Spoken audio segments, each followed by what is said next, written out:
Good evening.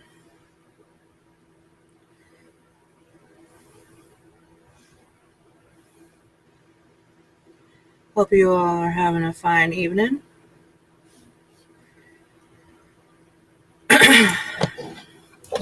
Let's see if I can get this to work the way I want it to.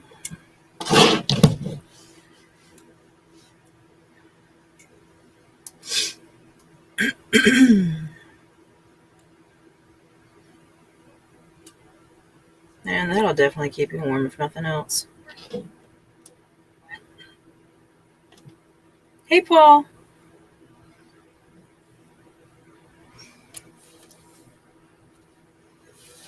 Big smiles. Where was that?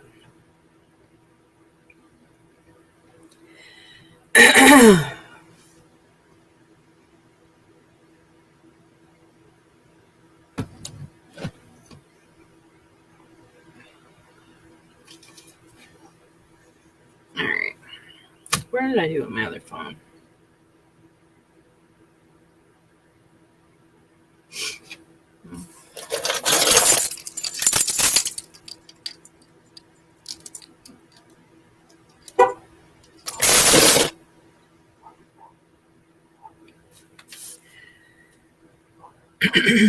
Hope y'all are having a good night.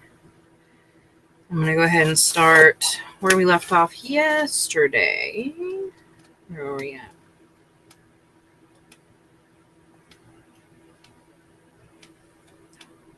Chapter 13, I think. Yeah, we're almost to chapter 14.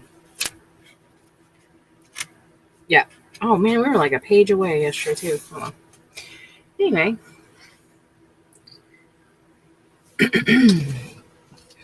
Went to the tree lighting tonight. They were supposed to start the tree lighting at like 6:45, 7 o'clock. They started at 6:30 and I missed it. We were at Groucho's getting something to eat. And I told the kids, I was like, all right, if y'all want to scatter, that's fine. Just meet me back at the truck at 8. And I started walking down towards the tree. And I heard them count down, 3, 2, 1. And I was like 2 blocks away. I was like, oh, really?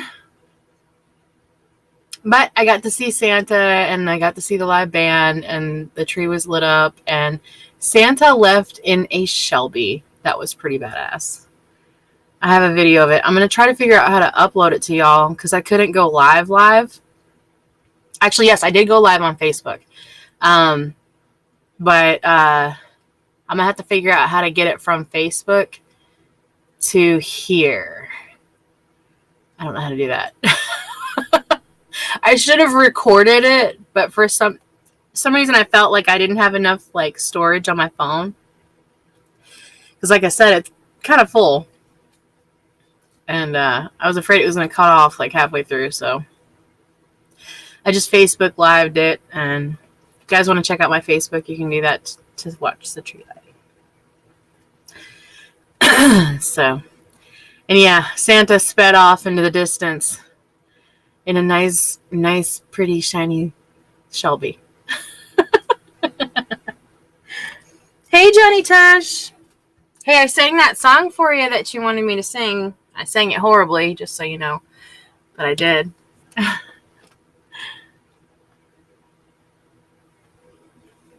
But, all right. So, where we left off. I think I was getting really confused between Dresden and Diagus yesterday. It was really like who was speaking and who wasn't.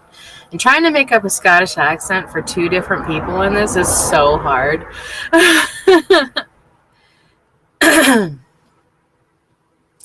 So, the last 2 pages of 13. And if you're just now joining me, this is a book called The Dark Highlander. It's by Karen Marie Mooney. And it's falling apart because it's been on the shelf forever. Anyway. Even without the benefit of her husband's druid senses, she could feel that Diagus was different. There was something violent in him. Something barely contained, on the verge of exploding. She arched a brow, thinking that, though she would never tell her husband so. Digus was even sexier dark than he'd ever been before. He was raw and primal, and something about him made a woman's every nerve stand up on end. Her thoughts went to the woman upstairs. If Chloe had any sense at all, she mused, she'd be sharing his room tonight, and for however many future nights they may have. Not only was refusing a Kelter male's bed a difficult thing to do, but it was a criminal waste of a woman's time, in Gwen's opinion. Driston was an extraordinary lover, and with all that raw sexual heat Digus was giving off, she had no doubt he would be too. Long ago, in a land far, far away.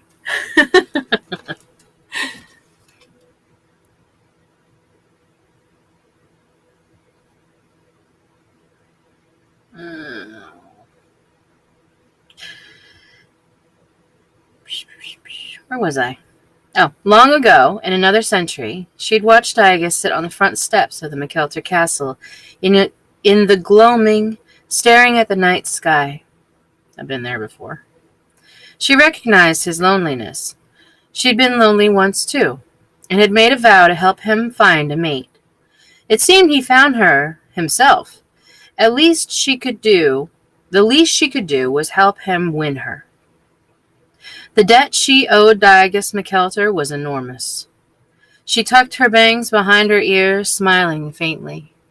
She would have to let slip a few comments to Chloe about Kelter expertise and stamina, as well as imparting a few other bits of hard-earned wisdom when the time was right.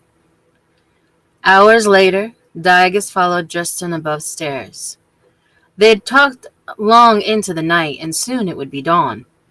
After Gwen had left, he told Justin about the attack on Chloe's life, and the words her strange assailant had said, then filled him in on the few references that he had found about the Jagar. Unfortunately, Justin had been baffled as he. They'd bandied about possibilities, but Digus was getting blitheringly weary of possibilities. He needed answers.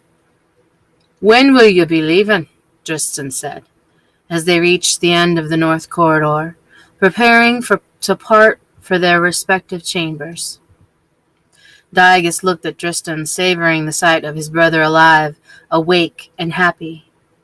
Though he'd like to spend more time with Justin and Gwen, now that he was on Scottish soil again, he couldn't afford further delays. Chloe was in danger, and his time was growing short. He could feel it. He suffered no doubt that another attack would come, and didn't know if the Dragar, whoever they were, could follow him through time. If they were part of the Tuatha De Danann, they could follow them anywhere. On the morrow. Must ye go so soon? I do not ken how much time I have. And the lass? Justin asked carefully. Digus' smile was icy.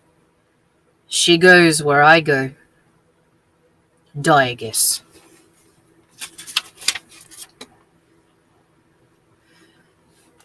Say no more. If she doesn't go, I do not go. I would protect her for you. She goes where I go. And if she doesn't wish to, she will. Hiya, Johnny. Chapter 14.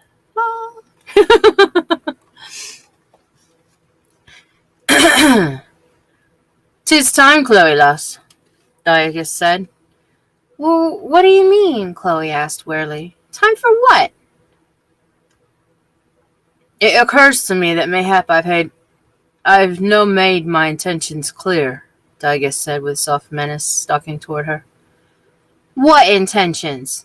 Though Chloe was determined to hold her ground, her cowardly feet had other plans. Traitorous little ninnies, they took a step backwards for every step he took forward. "My intentions about you." "Oh, yes, you have," Chloe assured him hastily. "You want to seduce me. You've made that crystal clear. Any clearer would require an X rating, and I'm not going to be just one of your women. I'm not made like that. I can't leave my panties beneath a man's bed to be swept out with the trash. That's why I'm still a virgin, because it means something to me. And I'm not going to toss my virginity at your charming feet just because you're the most gorgeous, fascinating man I've ever met, and I happen to like your last name. Those are all not good enough reasons. She nodded her head to punctuate the rush of words, then looked horrified by what she admitted at the last. The most gorgeous, fascinating man you've ever met, he said, his dark eyes glittering. There are oodles of gorgeous men around. And dusty, boring, ancient... No. There are oodles of gorgeous men around, and dusty, boring, ancient texts are fascinating too, she muttered. Stay away from me. I'm not going to fall for your seduction. Do you even wish to know my intentions? He purred. No, absolutely not. Go away. Her back struck the wall as she stumbled a little and then folded her arms across her chest and scowled up at him. I'm not going away. And I'm going to tell you. He rested his palms against the wall on either side of her head, walling her in with his powerful body.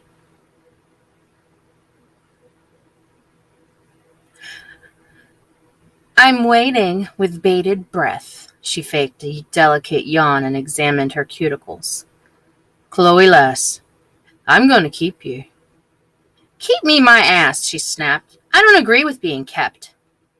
Forever, he said, with a chilling smile. And you will.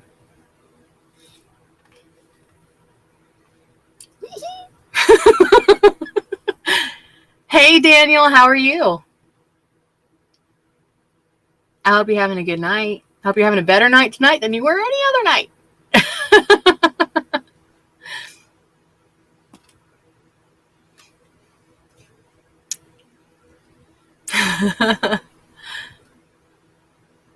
Fine. Yes, better. Awesome. That's what I like to hear.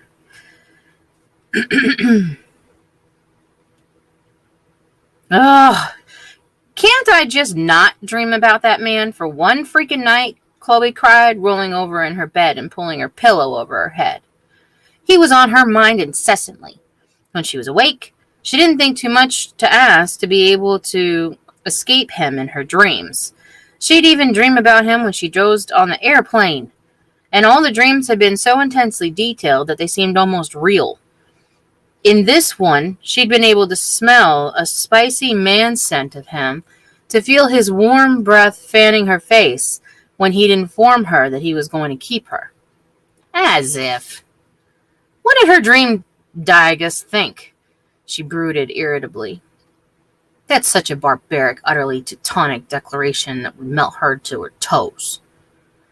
Wait a minute, she thought, backtracking mentally. It had been her dream, which meant that it wasn't what he thought, and apparently what she was subconsciously thinking about.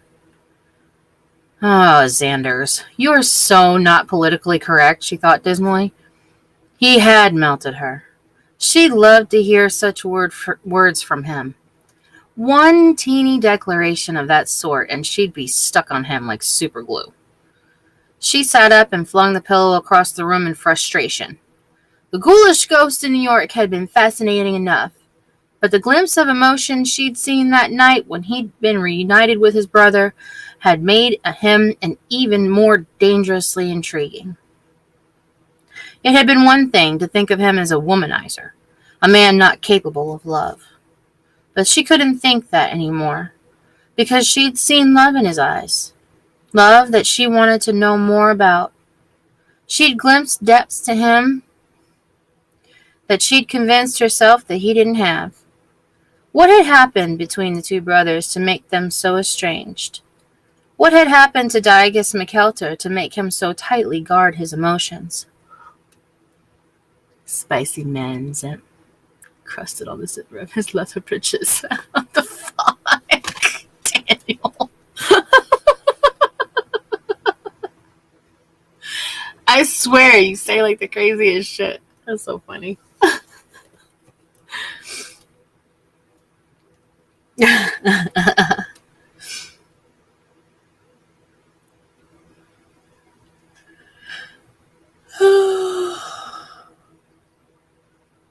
She was doing it, wanting to be the woman who got inside of him. Dangerous want, that. She hugged her knees and rested her chin atop them. Shit, I wish I could do that. My belly gets in the way. Fuck it. It's not meant to be. My knees and my chin. Maybe. It's my thing. Super romantic or super raunchy. You never know which. To each their own. I have multiple personalities. It's all good. Or personas, however you want to say it.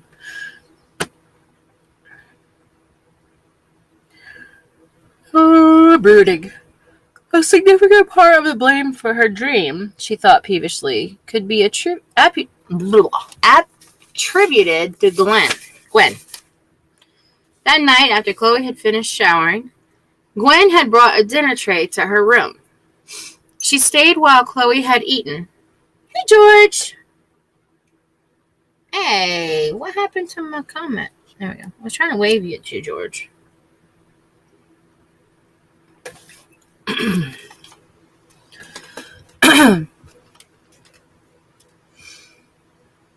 Finished shower, Gwen brought a dinner tray to her room. She stayed while Chloe had eaten, and the talk had turned, as it wont to do when women got together, to men. Specifically, to Kelter men. Facts that Chloe had known about Diagus prior to Gwen's little visit. He was irresistibly seductive. He had a fantastic body. She'd seen it when he dropped his towel. He wore condoms for the extra large man. And now, thank you Gwen McKelter, she knew that he was a man of both immense appetites and stamina, and had been known to spend not a few hours but days in bed with a woman. Oh, Gwen hadn't actually come out and said those things, but she made her point clear enough in bits and pieces that she dropped. Days in bed? She couldn't even imagine what that would be like. Oh, yes, you can, a snide little voice poked. You dreamt about it a few nights ago, in shocking detail for a virgin. Scowling, she pushed her curls out of her face and swung her legs over the side of a massive antique bed piled with down ticks. Her toes dangled a foot above the floor, and she had to hop to get out of it. Shaking her head, she grabbed her clothes and headed for the shower. She didn't really need to, having showered last night, but this morning she suspected that she might benefit from a cold one. Oh my goodness, what? Knees to elbows is far more comfortable and allows for... Okay.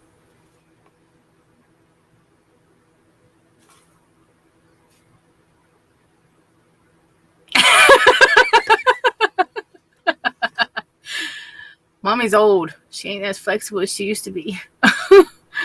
I need to get back in the gym. Shit.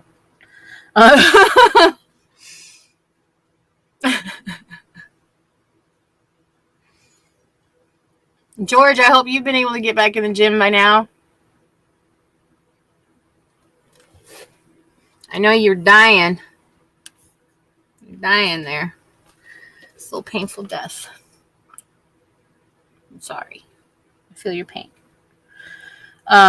You never realize how hard it is to lift your arms when all of your organs are cut open. Even just to go like this. To touch your face. Shit hurts, man. And no amount of painkiller makes it go away either. Fuck that shit. I don't ever want that ever again. Fuck that. Fuck that. When she stepped out into the corridor a half an hour later, she stopped abruptly, bristling. She had taken a chilly shower, forcing herself to think to the artifacts she might get to see. I'll be honest with you, if I take a cold shower, doesn't that like accelerate your adrenaline and make it worse? I don't know. To me, it like makes it worse.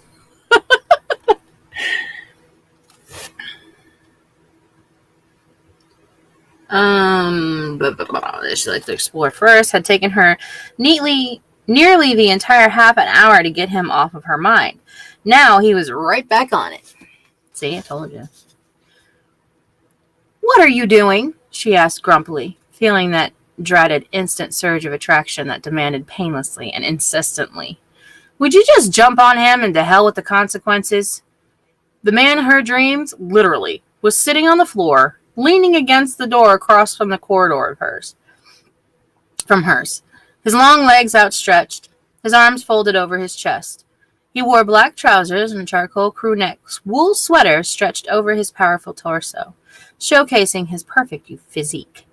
He'd shaved, and the skin on his face looked smooth and soft as velvet. Coppery eyes met hers.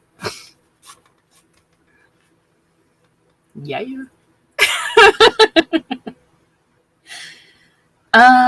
He rose, towering over her, his sheer masculinity making her feel small and feminine. "I was waiting for you. Good morrow, lass. Did you have pleasant dreams?" he inquired silkily. Chloe kept her expression bland.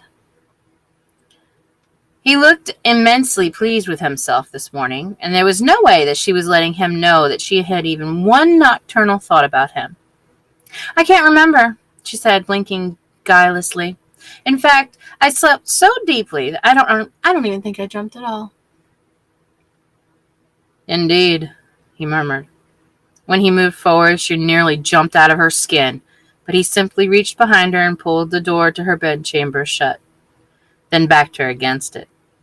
"Hey!" she snapped. "I sought but to give you a good morrow kiss, lass. 'Tis a Scots custom." She cranked her neck, scowling up at him, gave him a look that said, "Yeah, right. Nice try." "A wee one. No tongue, I promise," he said, his lips curving faintly. "You never give up, do you?" "I never will, sweet. Do you know that by now?" Oh, that was beginning to take on shades of her dream. He'd called her sweet. Wait.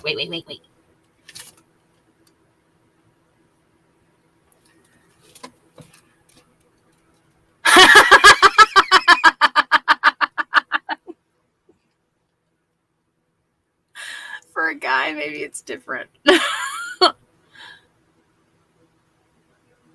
Watching your nutsack shrink to the size of a walnut in a cold shower sometimes ruins the mood. Damn right it does. But it's the aftercare. Remember, it's the aftercare.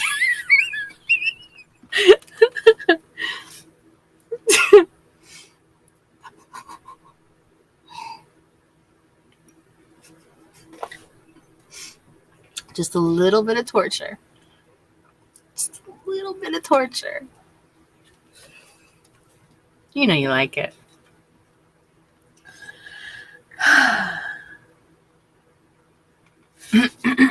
Now he's being all sweet and shit. And he called her sweet. A little endearment. She clamped her mouth shut and shook her head. He lifted his hand to her face and lightly traced his fingers down the curve of her cheek. A soft touch, nothing overly seductive about it. The gentleness of it startled her, stilled her. He moved his hand from her face to her soft curls, threading them through his fingers. "Have I told you, Chloe lass, that you're beautiful?" he said softly. She narrowed her eyes. If he thought a generic compliment would buy him a kiss, he was sadly mistaken. "Oh, aye, lovely as can be." He smudged her cheek with the back of his knuckles, and without a trace of artifice. "I sat in my cab and stared at you the day I first saw you. I watched other men looking at you and wished them blind. You bent back into the car to say something to your driver. You were wearing a black skirt and jacket with the sweater the color of heather, and your hair was falling into your eyes, and you kept pushing it back. It was misting a bit, and the hose on your legs glistened with droplets of rain. You didn't mind the rain, though. For a moment, you tipped your head back, turning your face up to it, and it took my breath away." The caustic comment coiled on the tip of her tongue, died. He looked at her a long moment, then dropped his hands. Come, lass, he offered his hand. Let's fix some breakfast, and then I'd like to take you somewhere.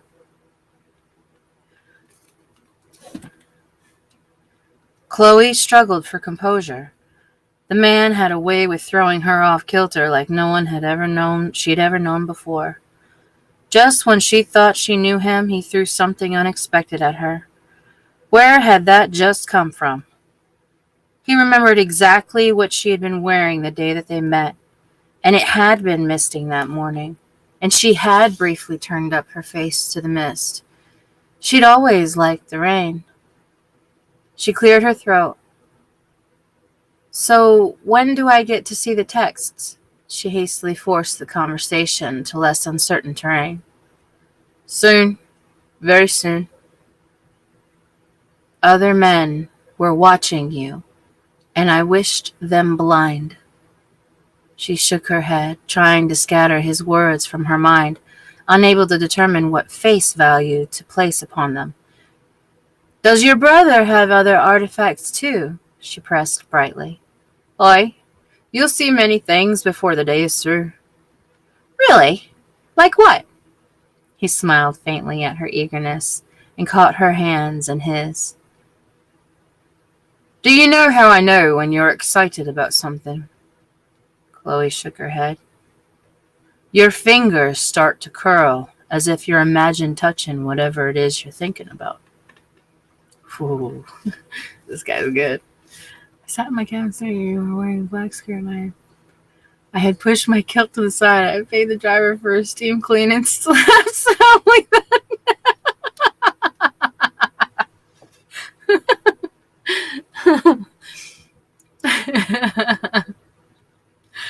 Oh, Lord. You're in a mood tonight, H. Daniel. Oh, shit.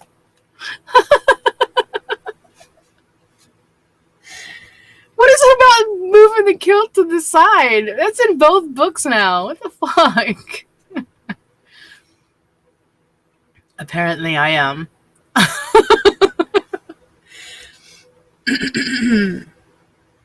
Where was I?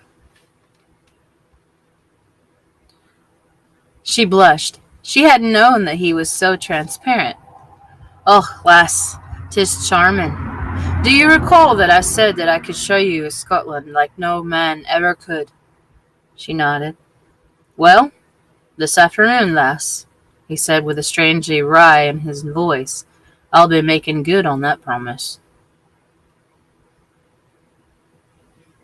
Intriguing.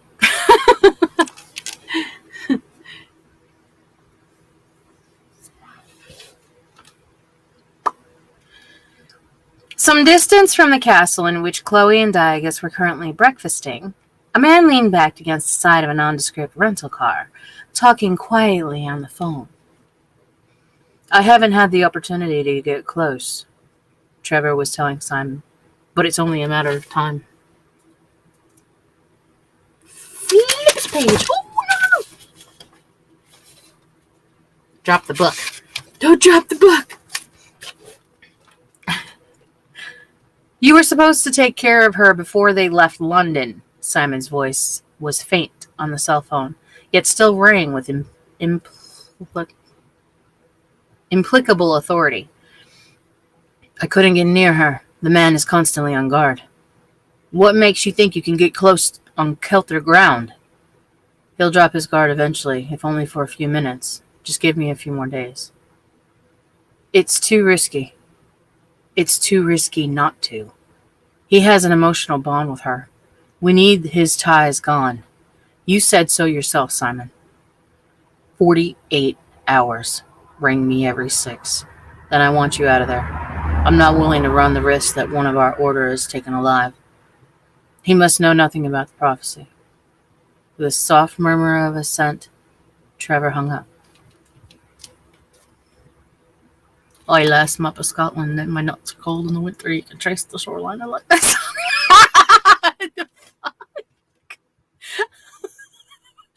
Oh my god. Where do you come up with this shit? That's funny.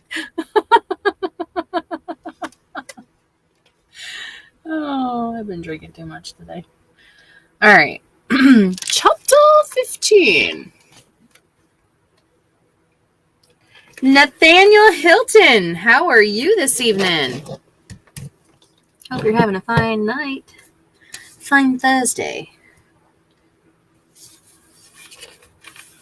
The day had been sunny and surprisingly temperate. For March in the Highlands, mid-40s, a light breeze, and a sky dotted by a few fat, fluffy white clouds, it had been one of the most exhilarating days of Chloe's life. After breakfast, she, Diagus, Justin, and Gwen had driven to the north, taking the winding road to the top of a small mountain, above the colorful, bustling city of Alberath. For those of you who have followed me through with the first book, you'd know where they are.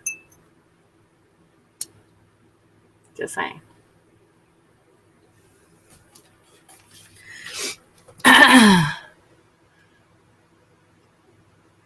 It's a romance novel, hon. Indiana. 18 plus only. If that's your question. Does have sex scenes. And I'm sure there's some cussing in here somewhere.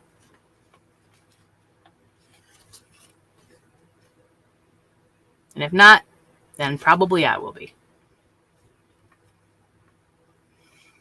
Free association, I am weird.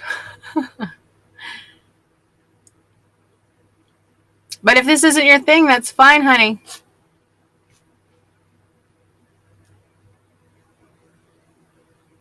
You're absolutely welcome, love. You should make having a maidenhead as a rule to join the stream.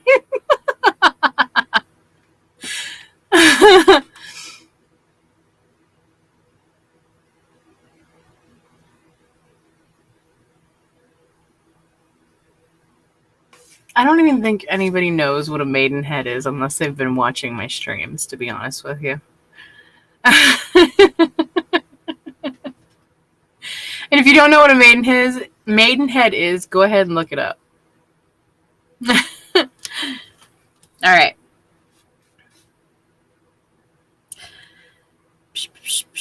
Christopher and Maggie, wait. Where was I at? Okay, after breakfast, she, Diagus, Justin, and Gwen had driven to the north, taking to the winding roads. Hey, Nathaniel. How are you? Atop the small mountain above the colorful, bustling city of Alberath, where she had met Diagus's cousins, Christopher and Maggie McKelter, and their many children. She'd spent the day with Gwen and Maggie, touring the second McKelter castle, and one quite bit older than Gwen's. I am doing fantabulous.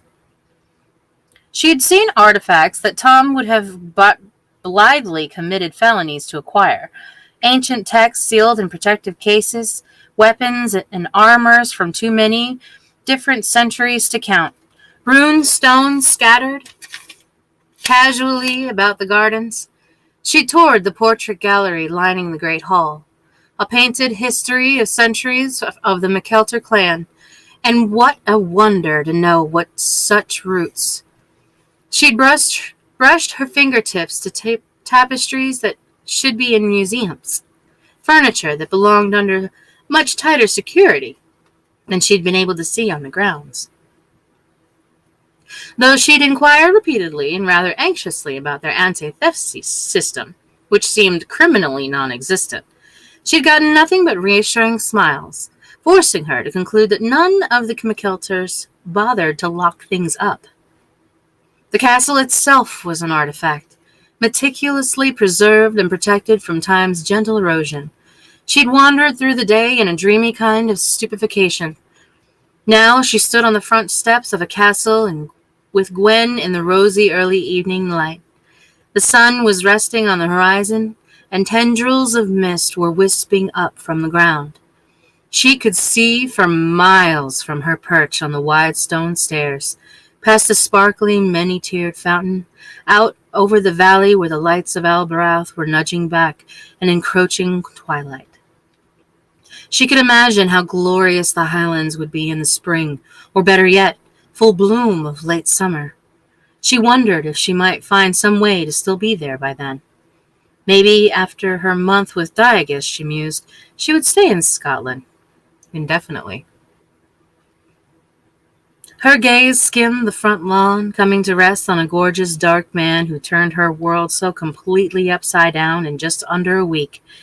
He was standing some distance from the castle, inside a circle of massive ancient stones, talking with Tristan. Gwen had told her the brothers hadn't seen each other in years, though she offered no explanation for their estrangement. Inquisitive as Chloe usually was, for a change she resisted prying. It just didn't seem right. It's so beautiful here, she said, sighing wistfully. To live here, to belong in such a place, the rowdy enthusiasm of Maggie and Christopher's 6 children, from teens down to tots, was unlike anything Chloe had ever experienced. The castle was stuffed to overflowing with family and roots. The air rang with sounds of children playing and occasional bickering. As an only child raised by an elderly grandparent, Chloe had never seen anything like it before. That it is, Gwen agreed. They call those stones the Brondracade, she told Chloe, gesturing in the circle. It means the White Bridge. The White Bridge, Chloe echoed. That's an odd name for a group of stones. Gwen shrugged. A mysterious smile played about her lips. There are lots of legends in Scotland about such stones, she paused. Some say they're portals to another time.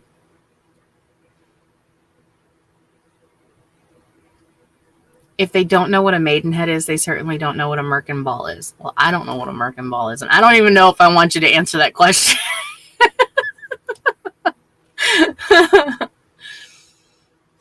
Google. Just don't Google 2 girls in a cup, and don't Google blue waffles. Promise me you won't.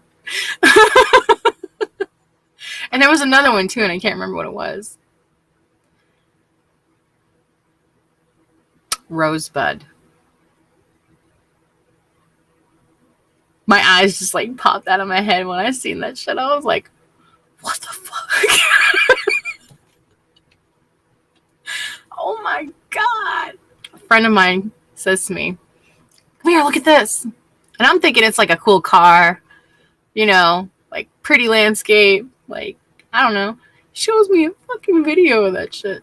Merkin is a way for covering your naughty bits in theater, and Merkin ball is the stand you put it on. Okay. They have wigs for that? Shit, they got wigs for everything now, don't they?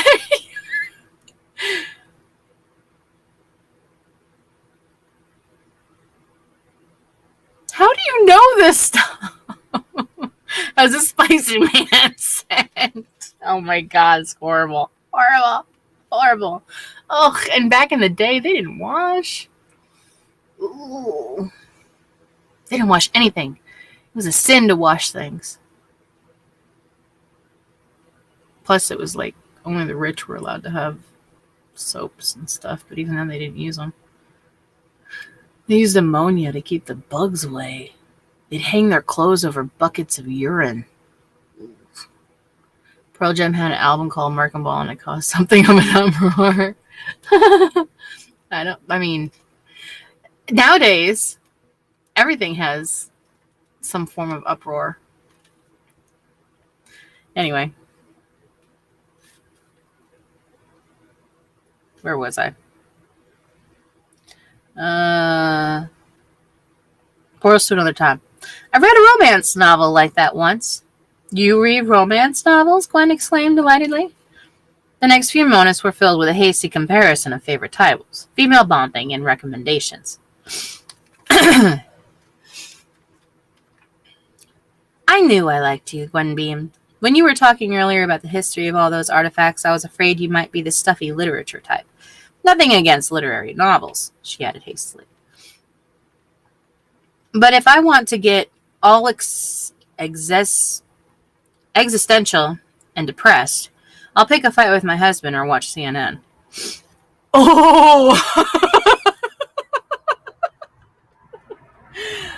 I told you this is like a modern book. She was silent for a moment, her hand resting lightly on her rounded belly. Scotland isn't like any other country in the world, Chloe. You can almost feel the magic in the air, can't you? Chloe cocked her head and studied the towering megaliths. The stones were thousands of years old, and their purpose had long been heatedly debated by scholars. Archaeoastronomers, anthropologists, even mathematicians. They were a mystery modern man had ever been able to unravel. And yes, she did feel a brush of magic about them, a sense of ancient secrets, and was struck suddenly by how right Diagus looked standing in the middle of them, like a primitive sorcerer, wild and forbidding, a keeper of secrets, arcane and profane. She rolled her eyes at the absurd fancy. "What is he doing, Gwen?" she asked, squinting. Gwen shrugged, but didn't reply. "It looks as if he was writing something on the inner face of each stone. There were 13 towering around the center slab that was fashioned of 2 stone supports, and 1 large flat stone placed atop, in the shape of a squat dolmen." As Chloe watched, Diagus moved to the next stone, his hand moving with brisk surety across its inner face. He was writing on it, she realized. How odd. She narrowed her eyes. God, the man was beautiful. He'd changed after breakfast. Soft, faded jeans hugged his powerful thighs and muscled butt. A thick wool sweater and hiking boots complemented his rugged outdoorsman look. His hair fell in a single braid to his waist.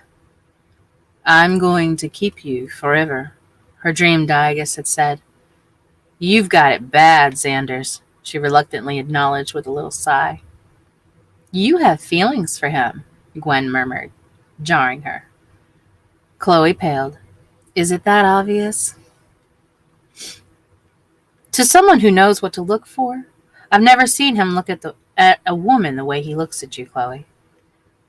"If he looks at me any differently than others, it's only because most women fall into bed with him within a minute of meeting him," Chloe said, puffing her curly strand of hair from her face. "I'm just the one who got away." So far was dry the thought accompanying that. "Yes, that's all they ever do." That got her attention. "Isn't that all he wants?" "No, but most women never get past that beautiful face and body, his strength and his reserve. They never trust him with their heart." Chloe pulled her long hair back, twisting it in a loose knot, and held her silence, hoping Gwen might continue to volunteer information. She was in no hurry to admit her pathetic romanticizing, which had only worsened throughout the day. All day long, she had been treated to glimpses of the incredible relationship between Gwen and her husband. She'd watched with shameless longing the way Justin treated his wife. They were so unabashedly in love with each other. Because he looked so much like Diagus, comparisons had been inevitable. Justin had popped up oodles of times, toting a light jacket for Gwen, or a cup of tea, or needed to rest, if she'd like him to leap into the sky and pull down the blasted sun, making Chloe think ridiculous thoughts about his brother. Oh, yes, she had feelings. Treacherous, deceitful little feelings. Know that feeling, too. "Chloe, Diagus doesn't look for love from a woman because he's never been given any reason to." Chloe's eyes widened and she shook her head, disbelieving. "That's impossible, Gwen. A man like him terrifies most women. So they take what he offers, but they find some other man to love. A safer man."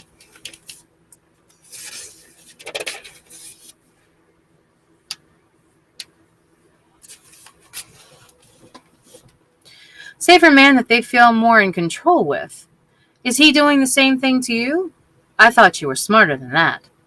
Chloe jerked, wondering how the conversation had gotten so personal so fast. But Gwen wasn't done yet. Sometimes, and trust me, I know this from personal experience, a girl has to take a leap of faith. If you won't try, you'll never know what might have been. Is that how you want to live? Diegus, eternal friend zone mascot.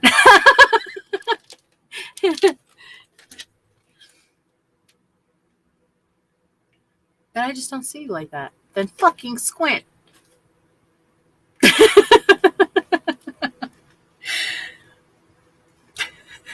I'm sorry. I had to say that. Where was I at? Crap, I can't remember where I was at now. Chloe fumbled for a reply but came up empty-handed because deep inside of her, that nagging voice that had so persistently begun asking recently, is this all there is, was nodding sagely, agreeing with Gwen's words. Not risked, not gained, Granda has always said.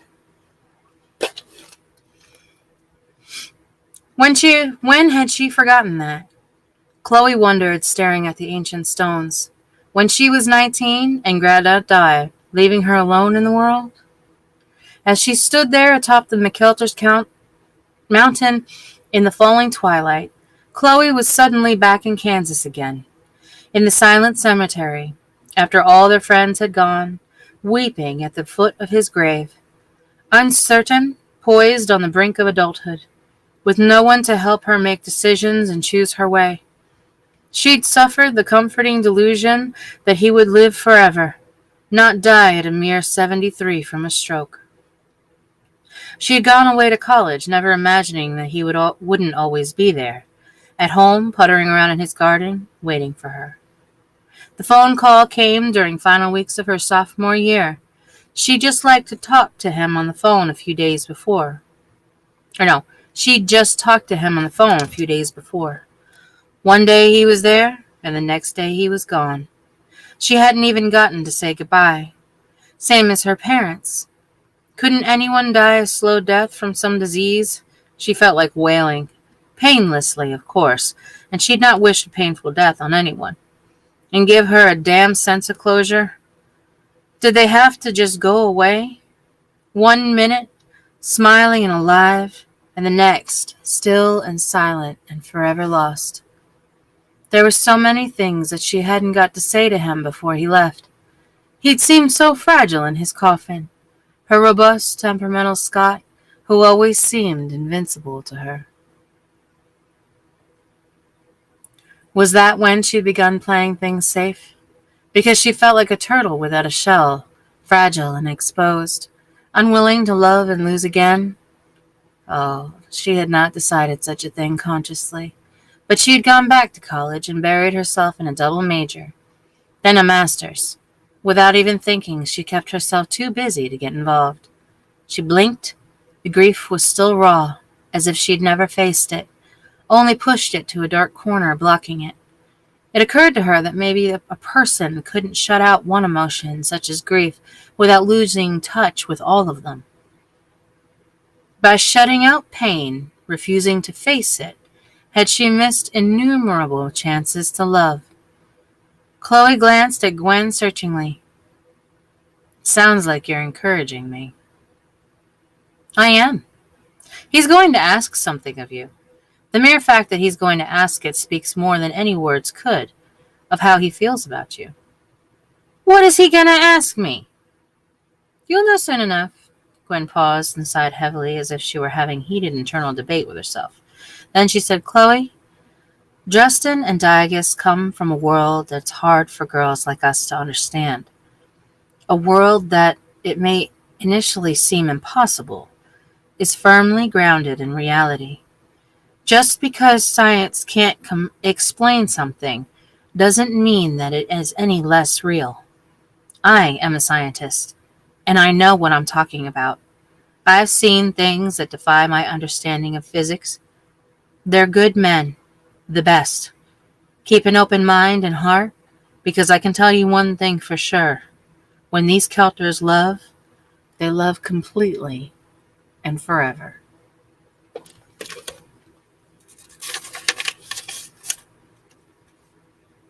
You're freaking me out, Chloe said uneasily. You haven't begun to be freaked out. One question, just between me and you. And don't lie to me. Do you want him? She stared at Gwen in silence for a long moment. Is this really just between me and you? Gwen nodded. I have since the moment I met him, she admitted simply. And it doesn't make a bit of sense to me. I'm all possessive about him, and I have no right to be. It's crazy. I never felt anything like this before. I can't even reason with it, she said, frustrating, underscoring her words. Gwen's smile was radiant. Oh, Chloe, the only time reason fails is when we're trying to convince our minds of something our heart knows isn't true. Stop trying. Listen with your heart. I do not like this, Justin growled at Diogus. Do you give Gwen a choice? Diogus countered as he finished etching the second-to-last formula on the center slab. He need but etch the final one to open the bridge through time. He and Justin had agreed that he would return to 6 months after the last he'd been there, to avoid his past self, in hopes that Sylvan may have discovered something useful in the interim. Chloe's a strong lass, Justin. She held the point of my own sword at my chest. She fought off her attacker valiantly.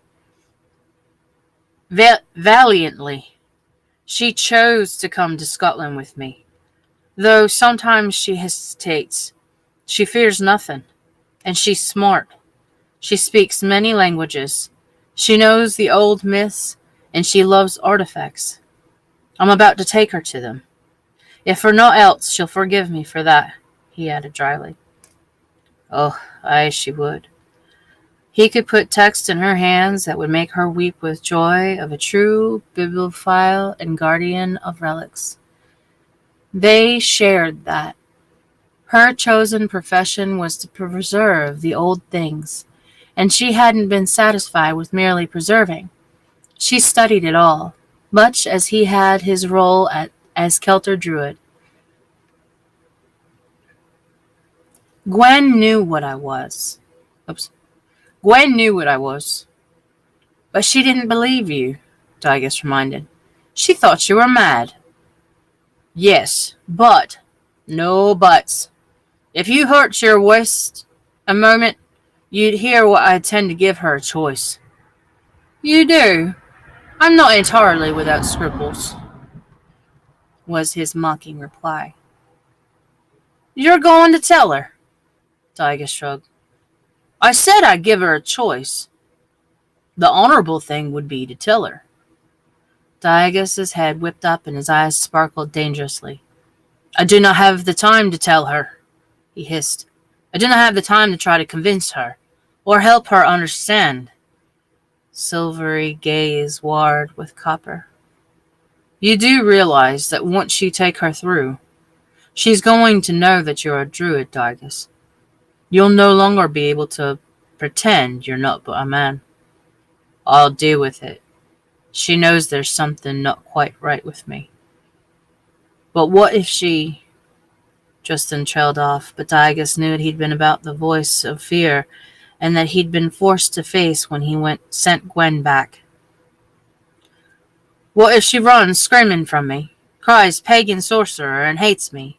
Diogus said. Hey, Daniel Tucker, Diogus said with a chilly smile.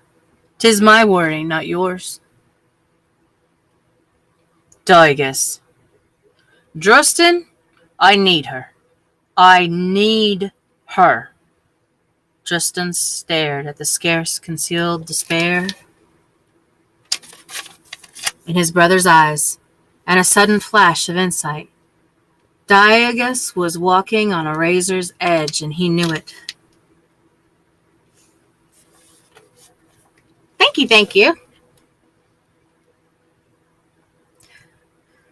He knew that he had no right to take Chloe. Verily, he knew that he had no right to have brought her this far.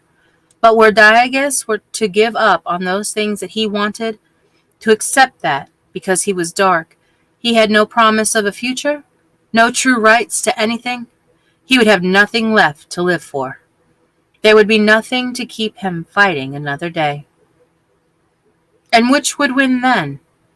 Honor or the seduction of absolute power? Christ, Justin thought, a chill seeping through his veins. The day his brother stopped wanting, the day he stopped believing there was hope, he would have to face the fact that his only choices were to become utterly evil or... Justin couldn't make himself finish that thought, and in Diagus's tortured gaze, he could see that his twin had figured all of this out a long time ago, and was fighting the only way that he could. If Diagus's desire for Chloe was that thing standing most firmly betwixt he and the gates of hell itself, Justin would chain the wee lass to his brother himself. A bitter smile curved Diagus's lips, as if he sensed Justin's thoughts. Besides, Diagus said with a light mockery, at least I know I can return her. Gwen had no such assurance, yet you took her. If aught goes awry with me, I promise to send Chloe back, one way or another. It would mean he was dying, for that was the only way he'd let her go. Even then, she might have to be pried from his fingers as the life fled his body. All right, Justin nodded slowly. When will you return? Look for us 3 days hence. 'Tis as close as I care to pass myself. Time travel for you that just joined us. In Scotland. With twins. I'm just kidding. No, I'm not. They regarded each other in silence, much unsaid between them. Then there was no further opportunity, for Chloe and Gwen joined them in the circle. What are you doing? Chloe asked curiously, peering at them. Why are you writing on those stones, Diagus? Diagus looked at her a long moment, drinking her in greedily. Oh, she was beautiful. So unself-conscious, standing there in her slim blue trousers, sweater, and hiking boots. Her hair, a riot of curls tucked into a loose knot that was already falling out. Huge eyes, wide and full of innocent joy. She wore Scotland well, with a flush in her cheeks and a sparkle in her eyes. Eyes that in a short time might regard him with fear and loathing, as the lasses of his century would have, had he ever revealed the extent of his druid power. And if such time comes to pass, his honor prodded, I'll do all I can to seduce her back out of it, he thought, shrugging, using every underhanded trick I've got. He'd give up when he was dead. If anyone could accept it, she could. Modern women were different from the lasses of his time, while 16th century lasses were quick to see magics in an inexplicable 21st century woman sought scientific explanations, were better able to abide the thought of natural laws and physics beyond their understanding. He suspected 'twas because so much progress had been made into scientific inquiry in the past century, explaining previously inexplicable things and exposing a whole new realm of mystery. Chloe was a strong, curious, resilient lass, though not a physicist like Gwen. She was clever and had knowledge of both the old world and the new. An added boon was her insatiable curiosity, which had already led her into places most would have not ventured.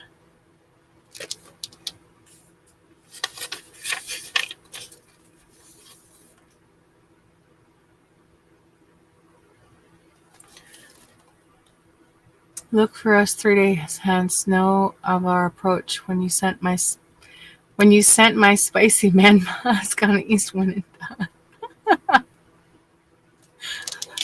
Hold on. I'm gonna put that shit up here because that's funny.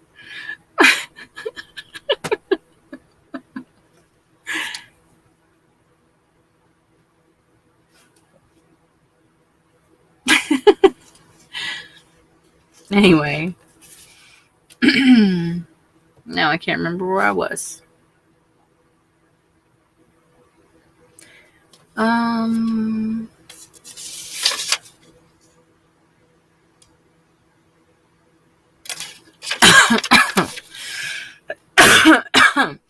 She had all the right ingredients to be able to accept what she was soon going to experience, and he would be there to help her understand.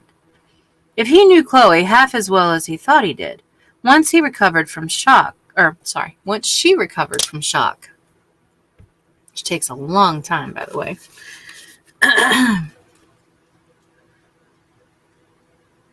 she would be positively giddy with excitement. Averting his gaze from Chloe's inquisitive look, he glanced at Gwen.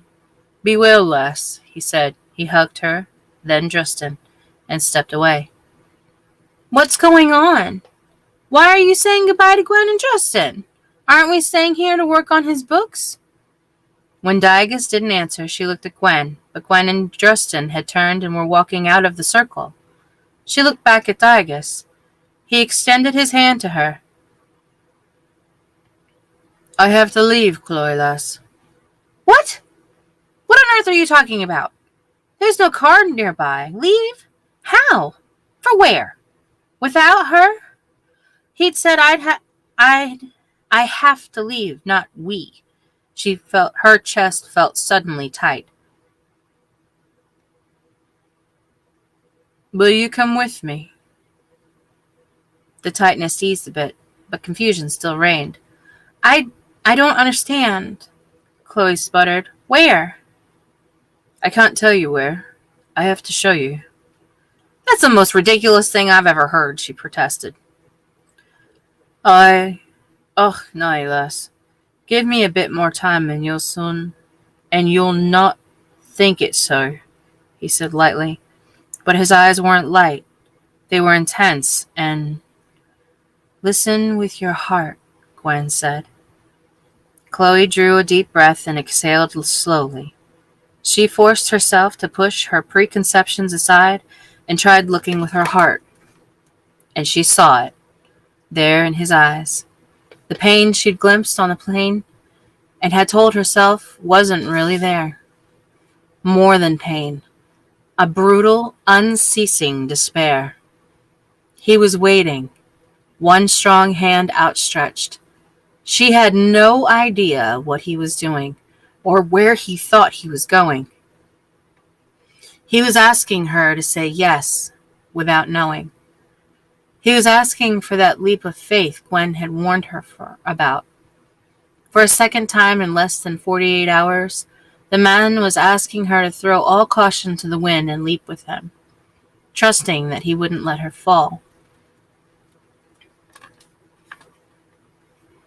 "Do it," Evan McGregor's voice suddenly said in her heart. "You may not have 9 lives, Chloe Cat, but you mustn't be afraid to live the one you've got." Chills shivered up her spine, raising the fine hair on her skin. She glanced around the 13 stones encircling them, with funny symbols that looked like formulas etched on their inner faces, more symbols on the central slabs. Was she about to find out what those standing stones were used for? The concept was too fantastic for her to wrap her brain around. What on earth did he think was going to happen? Logic insisted nothing was going to happen in those stones. "Hey, David Powell."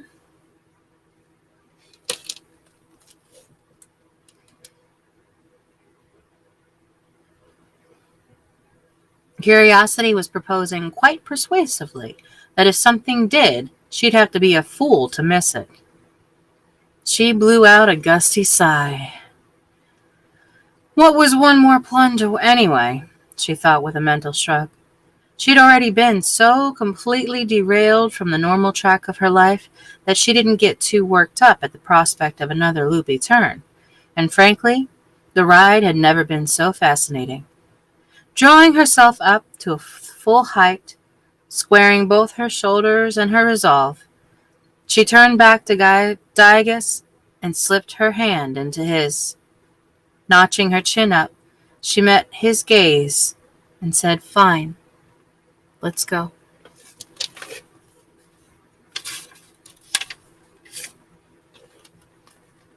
She was proud of herself for how firm and nonchalant he had come out.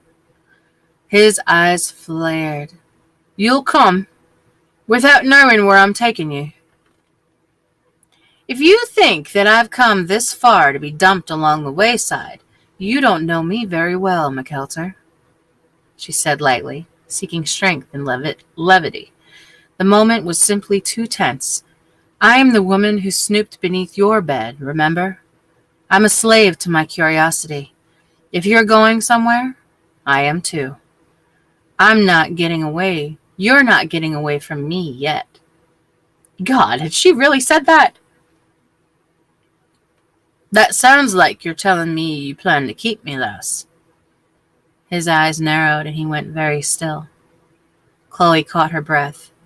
It was so similar to her dream.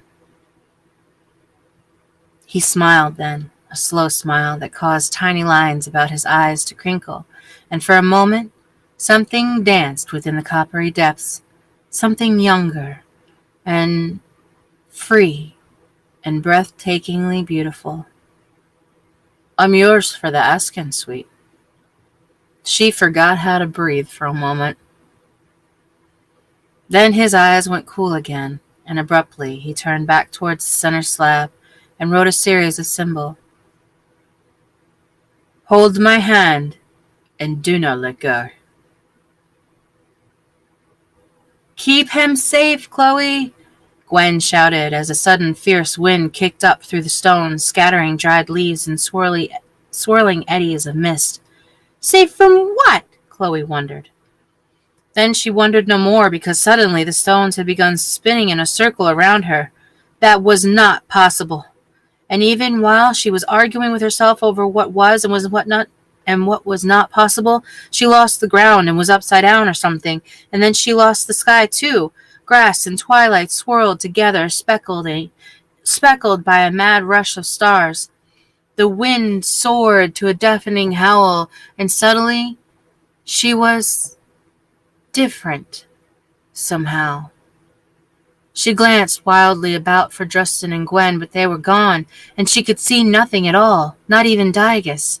A terrible gravity seemed to be pulling at her, sucking her in and stretching her, bending her in impossible ways. She thought she heard a sonic boom, and then suddenly there was a flash of white so blinding that she lost all sense of sight and sound.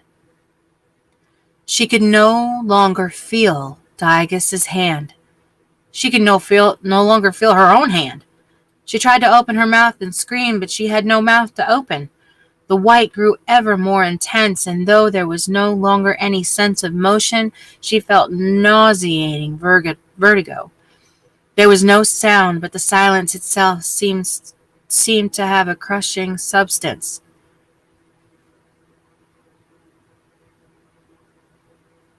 When the silence screams. Down crowded hallways.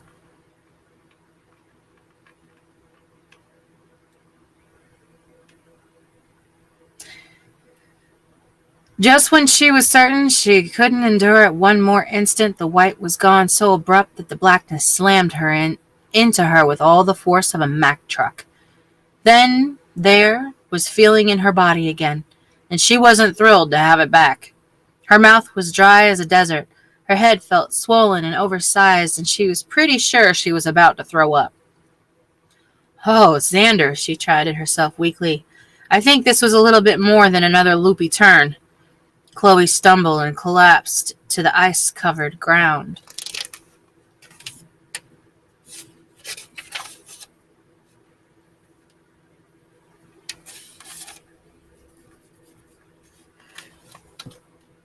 Those who do not remember the past are condemned to relive it. The prophetess Ero, 6th century BCE. Those who do not remember the past are condemned to relive it. Mid-Codex, 7th century CE. Those who do not remember the past are condemned to relive it. George Santayana, 20th century CE.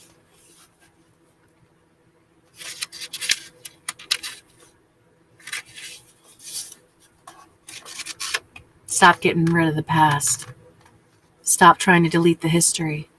It's meant to be there for a reason, to learn from it and to not do it again.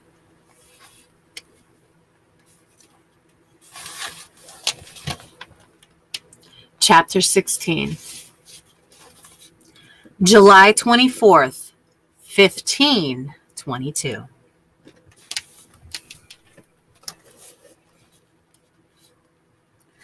There were voices inside his head, 13 distinct ones, 12 men and a jewel bright tones of a sultry-voiced woman, talking in a language he couldn't understand. The voices were but a susurrus, a sibilant murmuring, no more than a stiff wind rustling through oaks, yet like a wind it blew darkly through him, stripping away his humanity like a fragile autumn leaf, no longer firmly anchored to its branch. It was the wind of winter and of death, and it accepted no censure and would abide no moral judgment.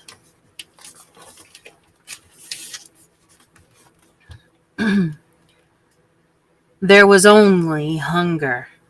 The hunger of 13 souls confined for 4,000 years in a place that was not a place, in a time that was not a time, locked away for 4,000 years, locked away for 140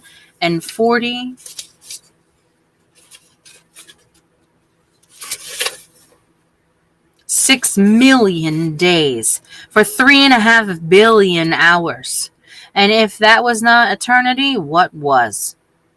Imprisoned, adrift in nothing, alive in that heinous dark oblivion, eternally aware, hungry with no mouth to feed, lusting with no body to ease, itching with no fingers to scratch, hating, hating, hating.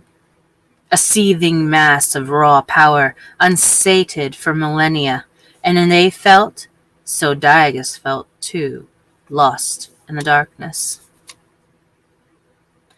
The storm was nature at her height of savagery. Chloe had never seen such a squall before. Rain mixed with jagged chunks of hail pelted from the sky, bruising her, stinging her skin, even through the thickness of her jacket and sweater. "Ow!" Chloe cried. "Ow!" A large chunk of ice struck her in the temple, another in the small of her back. Cursing, she tucked into a protective ball in the hail-covered ground, wrapping her arms around her head. The wind soared to a deafening pitch, keening and howling. She screamed into it, calling Diagus's name, but couldn't even hear her own voice above the din. The ground trembled and trees' limbs crashed to the earth. Lightning flashed and thunder boomed. The shrieking wind whipped her hair into a sodden tangle. She hunched in a ball with no hope but to endure it and pray it didn't get worse. Then suddenly, as abruptly as the fierce storm had arisen, it was gone. Simply gone. The hail stopped. The deluge ceased. The wind died. The night fell still and silent but for a soft hissing sound. For a few moments, Chloe mentally tallied her bruises, refusing to move. Moving would mean acknowledging that she was alive. Acknowledging she was alive would mean that she'd have to look around. And frankly, she wasn't sure that she even wanted to. Thoughts were colliding in her head, all of them impossible. "Come on, Xanders. Get a grip," the voice of reason endeavored violently to assert itself. "You're going to feel downright silly when you look up and see Gwen and Justin standing there. When they say, 'Gee, don't you hate it when a storm comes up so fast?' But that's how they are in the Highlands." She wasn't buying it. She wasn't certain of much at the moment, but she was pretty darn certain storms like this didn't happen in the Highlands or anywhere else. And furthermore, she didn't hold out much hope that Gwen and Justin were anywhere nearby. Something had happened in those stones, just what she could not say, but something epic. Something that reeked of her kernel of truth scented in ancient myths. No, secreted in ancient myths. After a few more moments, she drew her arms back and peeped cautiously out. Rain poured from her hair, dripping down her face. She braced her palms on the ground and suddenly understood what the hissing noise was. The earth was warm, as if it had been sun-heated all day, and the pellets of hail were steaming on it. How could the ground be warm? She wondered, baffled. It was March, for heaven's sakes, and 40-degree weather didn't heat the soil. Even as she thought that, she realized the air was warm. Now what the heavens had stopped dumping a small icy flood on her, humid and positively summery. Gingerly, she raised herself up a few inches and glanced about, only to discover that she was swathed in a cloud, while she'd huddled a thick, soupy fog had surrounded her. She was completely walled in by the white. It had made an already eerie situation even spookier. Digus? Her voice quivered a little. She cleared her throat and tried again. If she was still in the circle of stones, she was beginning to think that might be a very big if. She could no longer see them. The fog consumed everything. It was like being blind. She shivered, feeling horribly alone. The past few minutes had been so bizarre that she was beginning to wonder if she'd not... Well, she wasn't sure what she was beginning to wonder, or would rather not wonder it. Some people say they're portals. She scooped at the fog in her hand. Condensation beaded on her palm. It was thick, dense stuff. She blew at the white air in front of her. It didn't puff away. Hello? She called, feeling frantic. A dark swirl of movement flickered in the whiteness. There. No, she thought, turning. There. Inexplicably, the temperature dropped again. Her teeth began to chatter. The hail stopped steaming on the ground.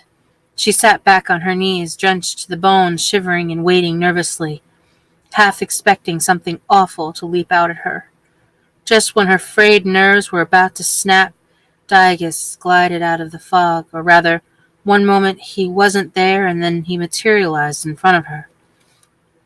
Oh, thank God, Chloe breathed, relief flooding her. Whoa, what just happened?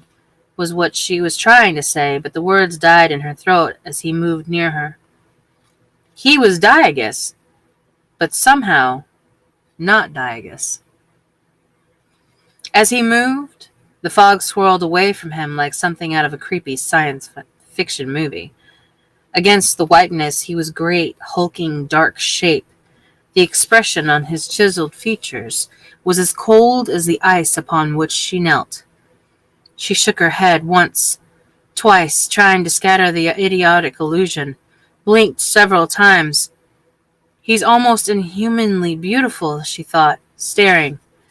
The storm had ripped his hair free from a thong and fell to his waist in a wet, wind-tossed tangle. He looked wild and untamed, animal, predatory. He even moved like an animal, fluid strength and surety. And all that devil ever wants is in exchange, a small voice said warningly, is a soul. Oh, please, Chloe rebuked herself sternly. He's a man, nothing more. A big, beautiful, sometimes scary, but that's all. He's still a man. Graceful as a stalking tiger, the big, beautiful, scary man dropped into a crouch on the ground before her, his dark eyes glinting in the shadowy night. They knelt mere inches apart. When he spoke, his words were painstakingly articulated, as if speaking was an immense effort. His words were carefully paced, tight, coming in rushes with pauses in between. I will give you every artifact I own if you kiss me and ask no questions. Huh? Chloe gasped. No questions, he hissed. He shook his head violently as if he was trying to scatter something from it. Chloe's mouth snapped shut. It was too dark to see his eyes clearly, and the sharp planes of his face shadowed. In the misty gloom, his exotic coppery eyes looked black as midnight. She peered at him. He was perfectly still, motionless as a tiger before the killing lunge. She reached for his hands and found them, in tight fists. Most reserved. When he feels most strongly, she reminded herself. She closed her hands over his. His body was racked with sudden shudders. He closed his eyes briefly. When he opened them again, she could have sworn she saw shadowy things moving behind them, and she had that strange feeling that she had once before in his penthouse, as if there was another presence in him, ancient and cold. Then his eyes cleared, revealing such utter desolation that her chest tightened and she almost couldn't draw a breath. He hurt, and she was wanting to take it away. Nothing else really mattered. She didn't even want his stupid artifacts in exchange. She only wanted to wipe that horrid, awful look from his eyes however she could. She wet her lips, and that was all the encouragement he seemed to need. He crushed her in his arms, swept her up, in a few powerful strides, backed her hard against one of the standing stones. Ah, so the stones are still here, she thought dimly. Or I'm still here, or something. Then his mouth was hot and hungry on hers, and she couldn't have cared less where she was or wasn't. She might have been leaning up against a great, big, nasty, winter-starved bear for all she cared, because Daigus was kissing her as if his life depended on their tangle of tongues and the heat between them. He sealed his mouth tightly over hers, his velvety tongue seeking, claiming. He thrust his hands into her wet curls, wrapping handfuls of it around his fists, holding her head cradled in his big, powerful hands, his hot tongue plunging deep into her mouth. He kissed like no man she'd ever known. There was something about him, a rawness, an earthy sensuality that bordered on the barbaric, something she'd never been able to explain to someone else. A woman had to be kissed by Daigus McKelter to fully understand how devastating it was, how it could bring a woman to her knees. For a moment she couldn't even move, could only take his kiss, not manage the strength to return it. She felt like she was being consumed, and knew that sex with him would be a little bit dirty and a whole lot of raw. No inhibitions. She had been tied to his bed with silken scarves. She knew what kind of man he was. Dizzy, light-headed, she clung to him, arching against him, reveling in the sensation of his big hands gliding over her body, one burrowing impatiently beneath her bra to close roughly over her breasts, teasing her nipples, and other cupping her bottom and lifting her against him. Feverishly, she wrapped her legs around his powerful hips.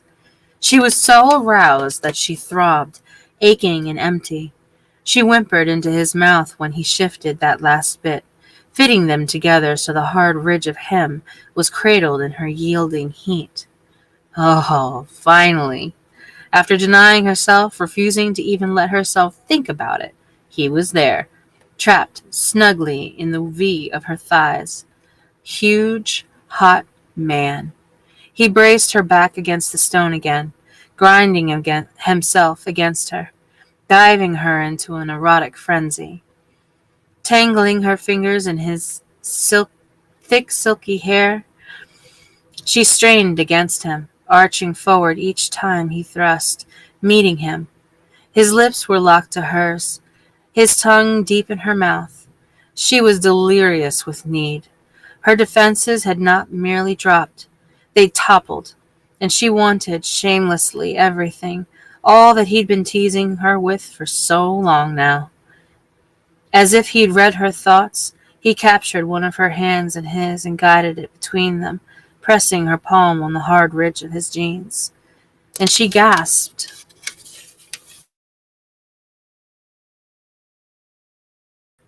She'd only caught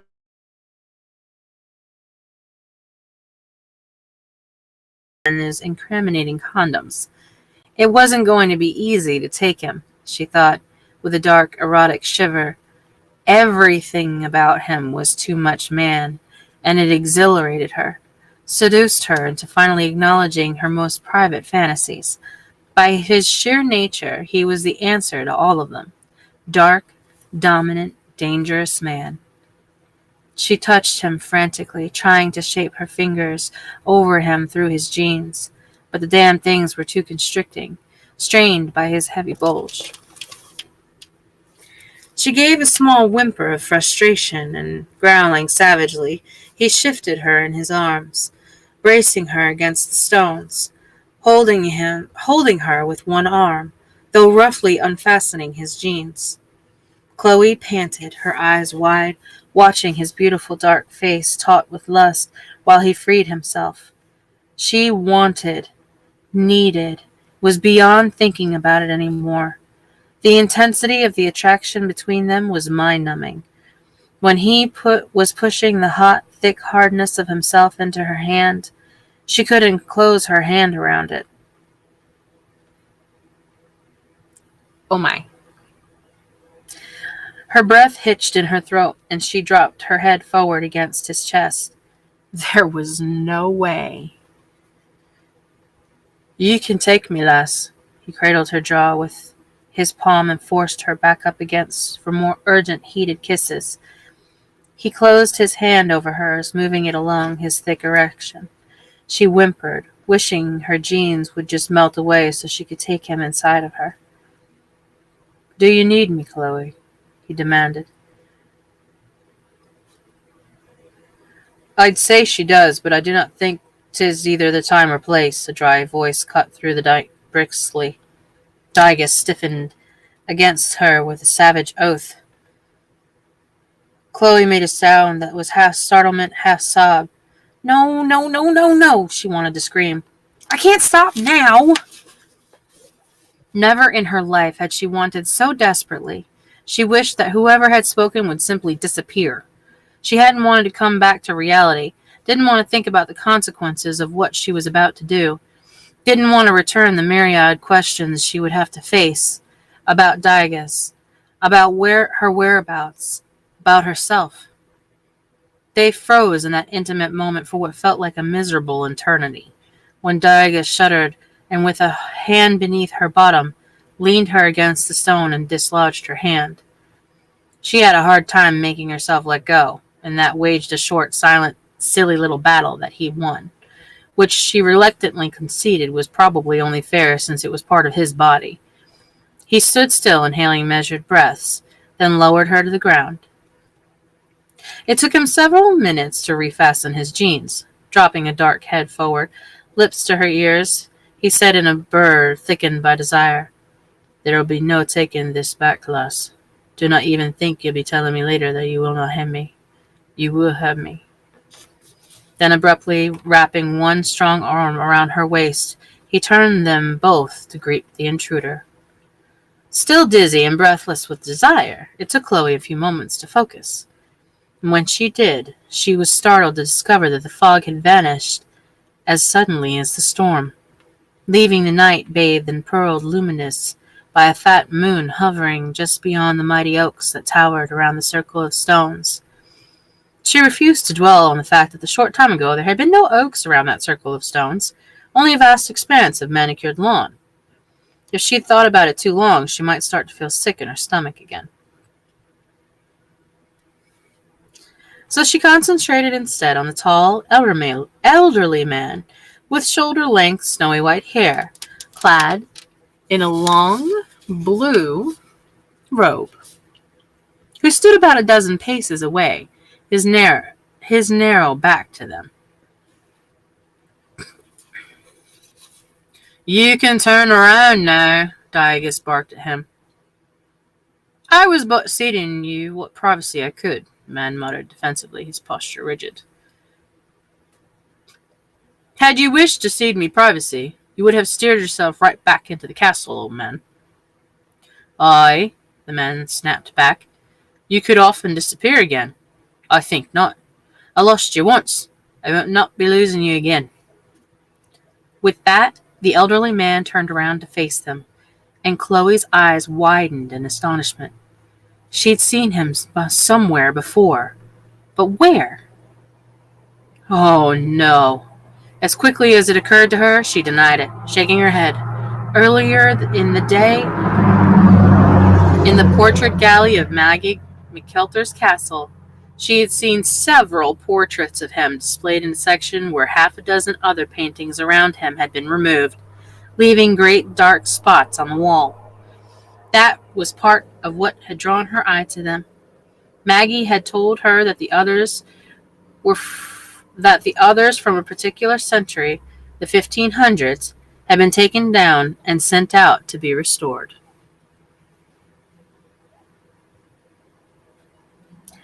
This man's face had lingered in her mind because she had been captivated by the uncanny resemblance to Einstein. Oh my God. Did she not write anything different? I'm already upset now.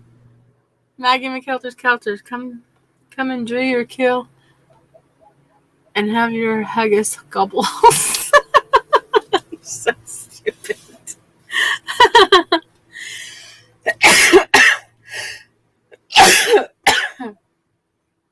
Time for a drink.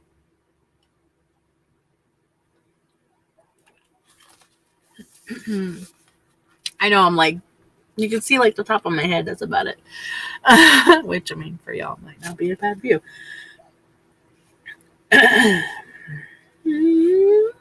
Okay.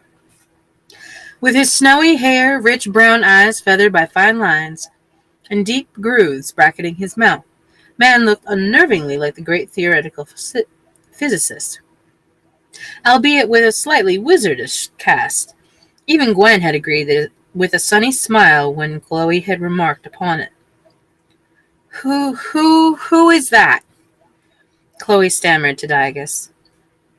When Diogus didn't reply, the outerman raked both his hands through tufts of white hair and scowled. I'm his my dear, Sylvan. 'Tis thinking I am, that he told you no more than Justin told Gwen afore he brought her here. Is that so? Or did you even tell her that much? He shot accusing glance at Diogus. Diogus was still as stone beside her. Chloe looked up at him, but he wouldn't look at her. You said your father was dead, she said uneasily. I am, Silver agreed. In the 21st century. But not in the 16th century, my dear. Huh? Chloe blinked. Rather odd when one ponders it, he allowed with a pensive expression. As if I'm immortal in my own slice of time. Gives a thinking man shivers. The 16th century? She tugged on Diogus's sleeve in a plea for him to jump right in and clear things up any time now. And he didn't. Aye, my dear, Sylvan replied.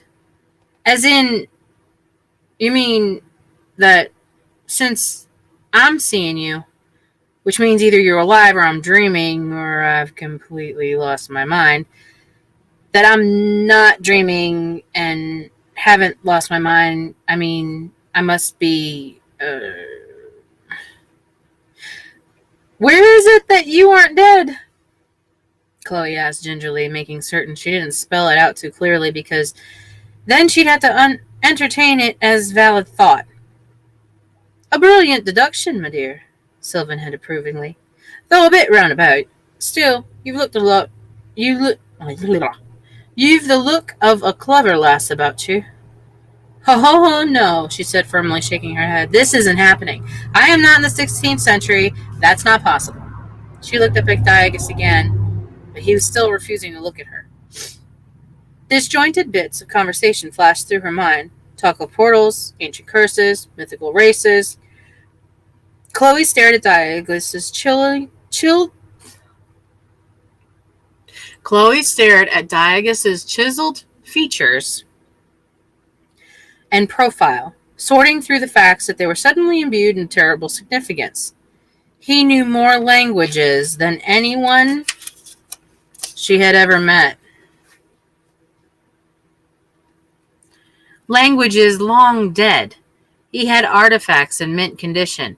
He was searching books that centered on the history of ancient Ireland and Scotland. He stood her in the center of a circle of ancient stones and asked her to go somewhere with him that he couldn't tell her about, and had to show her. If only seeing was believing. And in that circle of stones, a powerful storm had risen, and she'd felt as if she were being torn apart. There had been a sudden climate change. The scenery currently included full-grown, century-old trees that hadn't been there before, and there was an elderly man claiming to be his father in the 16th century. And while they were on the topic, if any part of her current circumstances was actually real, what was his father doing in the 16th century, for heaven's sake? She latched on to the lovely little bit of blatant illogic as proof that she must be dreaming. Unless... What if I told you, lass, that I'm a druid from long past? What? She snapped, glaring at him. Am I supposed to believe that you're from the 16th century, too? She finally looked at her. Well, he finally looked at her and then said stiffly, I was born in 1482, Chloe. She jerked as if he struck her. Then she started laughing, and even she heard the note of hysteria in her voice. Right, she said gaily. And I'm the Tooth Fairy. You know you felt something about me, he pressed ruthlessly. I know you did. I could see it in you the way you watched me sometimes. God, she had, repeatedly, felt that he was strangely anachristonic, felt a bizarre sense of ancientness. You're strong, Chloe lass. You can accept this. I know you can. I'll help you. I can explain it to you, and you'll see that it is no magic, but sort of physics modern men do not. Oh, no, she cut him off, shaking her head vehemently. A hiccup terminated her laughter abruptly. It's impossible, she insisted, rejecting it all in one grand unilateral sweep. This is all impossible. Hiccup. I'm dreaming, or something. I do not know what, but I'm not going to hiccup. Think about it anymore. So don't even bother trying to convince. She broke off, suddenly too lightheaded to continue. The trauma of the storm, the absurdity of the conversation was all too much. Her knees felt as if they might buckle beneath her. Really, she thought dimly. There was only so much a girl could be expected to handle, and time-traveling druids just weren't part of it. More of that helpless laughter bubbled inside of her. As if it was from a far distance, she heard Sylvan's Grey say gruffly, "'Tis good to be seeing you again, lad. Nellie and I has been sore fashed over you. Och, the wee lass is going, son. You might quit her now." When Diagus's strong arm slipped about her, Chloe tuned out the voices and embraced the mercy of oblivion, because she knew that when she woke up again, everything would be all right. She'd be in bed, in Gwen and Justin's castle, having one of those strangely intense dreams about Diagus. I like the sex dreams better, was her final peevish thought, as her knees gave way and her mind went blank.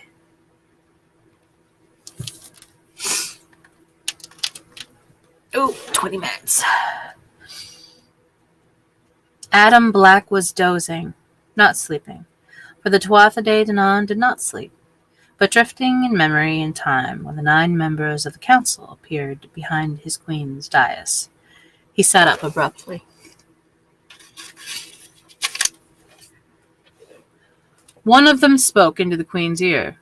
She nodded and dismissed them back to wherever it was the elusive council had made their home. Then Eobiel, queen of the Tuatha De Danann, raised her hands to the sky and said, "The council has spoken. It shall be trial by blood." Adam tensed to rise, but caught himself and forced himself to sink down in his cushioned chaise. He waited, measuring the reactions of others gathered in the forest bower on the Isle of Morar, where the queen was wont to hold her court. Drowsing beneath silken canopies, the others stirred languidly, their melodic voices humming softly. He heard no protests. Fools, he thought. It's a wonder we've survived this long. Though immortal, they could be destroyed. When Adam spoke, his voice was dispassionate, bordering on bored, as befitted his kind. My queen, I would speak, if you will it. Aobiel glanced his way. There was a glimmer of appreciation in her gaze as it raked over him. He wore her favored glamour, that of a tall, dark-haired smith, rippling with muscle. An otherworldly beautiful man who was wont to waylay human travelers, but particularly women. A smith who took them to places and did things to them they later recalled as dark dreams of unending pleasure. You have my ear, she inclined her head regally. And on rare occasions Adam thought other parts of her were when she so graced him. Aobiel had a certain fondness for him, and he was counting on it now. He was unlike any other of his race, in small ways that baffled both he and them. But the queen seemed to enjoy those differences. Of all of her subjects, Adam suspected he was the only one who still managed to surprise her, and surprise was the nectar of the gods to those who lived forever, to those who'd lost wonder and awe an eternity ago, to those who spied on mortals' dreams because they possessed no dreams of their own. My queen, he said, shrinking to one knee before her. I know the Celter broke his oath, but if one examines these Celter, one finds that they have, for thousands of years, comported themselves in exemplary fashion. The queen regarded him in a long, cool moment, then shrugged a delicate shoulder. So, consider a man's brother, my queen. When Drustin was enchanted by a seer and forced to slumber for 5 centuries, the Celter line was destroyed. When he was awakened in the 21st century by a woman, he went to extraordinary lengths to return to his time and prevent the catastrophe from happening, so their line would remain intact, always protecting the lore. I am aware of that. Unfortunate his brother wasn't more like him. I believe he is.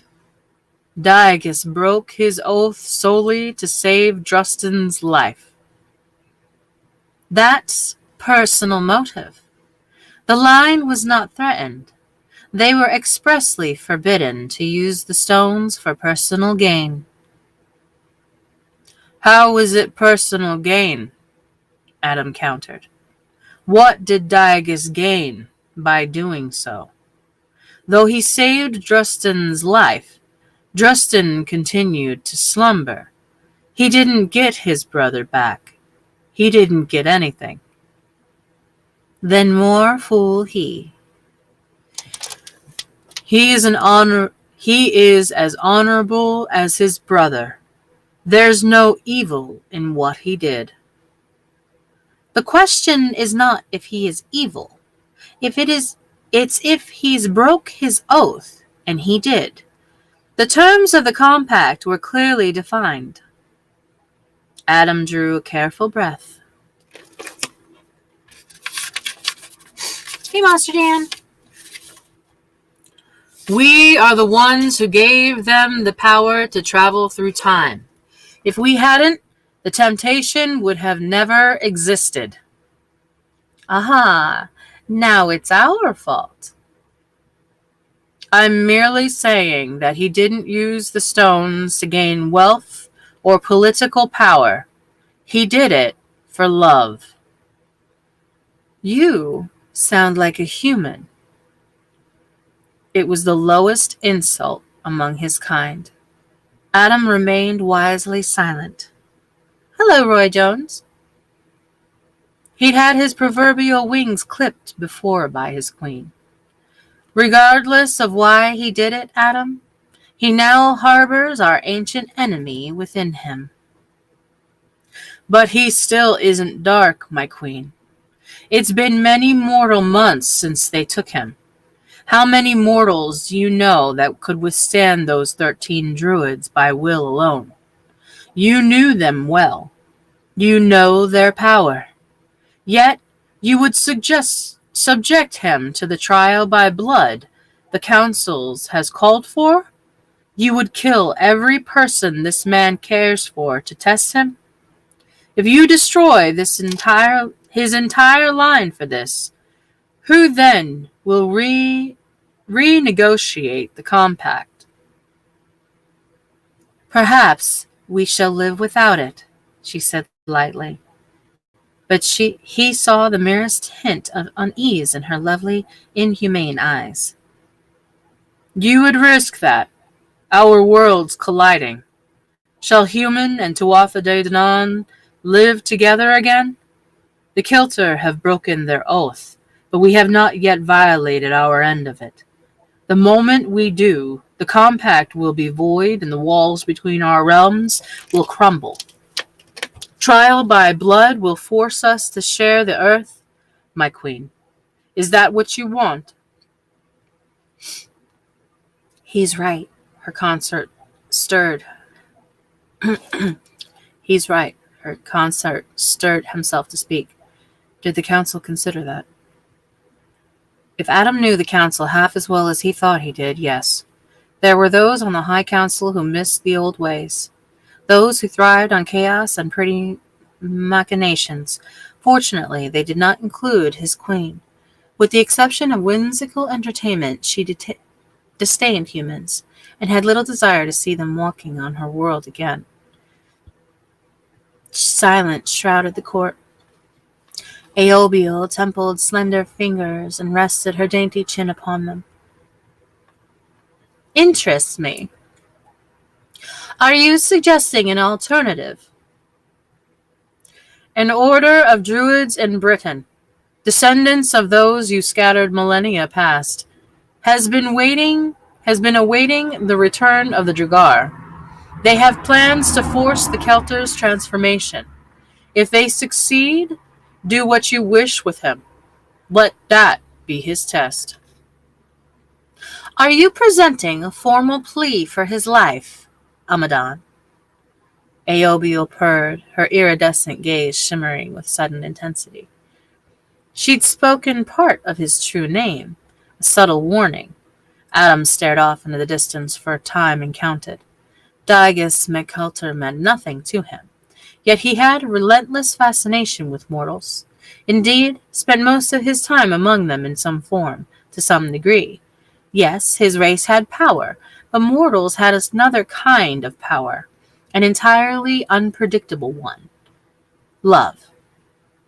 And once, long ago, he almost unheard of among his kind, with a mortal woman, he felt it.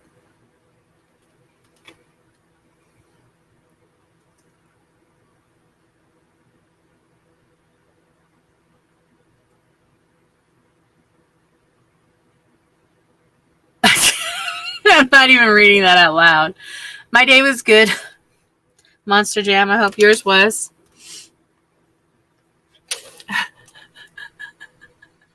Daniel's in a mood tonight, man. I tell you what. I got 10 minutes left. How much more to the next chapter? 1 page. I got it. She had spoken part of his true name, blah, blah, blah, blah, blah. Had sired a half-mortal son. Though he'd long endeavored to, he'd not forgotten those brief years with Morgana. Morgana, who refused his offer of immortality. He glanced at his queen. She would exact the price should he lodge a formal plea for a mortal's life. It would be a heinous price. Then again, he thought, with a shrug of immortal ennui, eternity had been placid of late. Yes, my queen, he said, tossing his hair back, smiling coolly when the court gasped collectively. I am.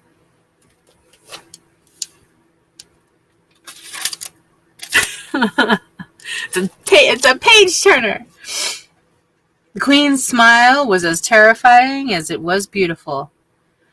I shall name your price when the Kelter's test has been met, and I shall bide your law, given this boon. Should the Kelter best the sect of the Dragar, the 13 will be reclaimed and destroyed. You would barter with me? A faint note of incredulity laced her voice.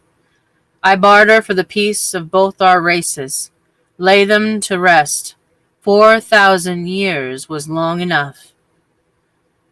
What could only be called a very human smirk crossed the queen's delicate features.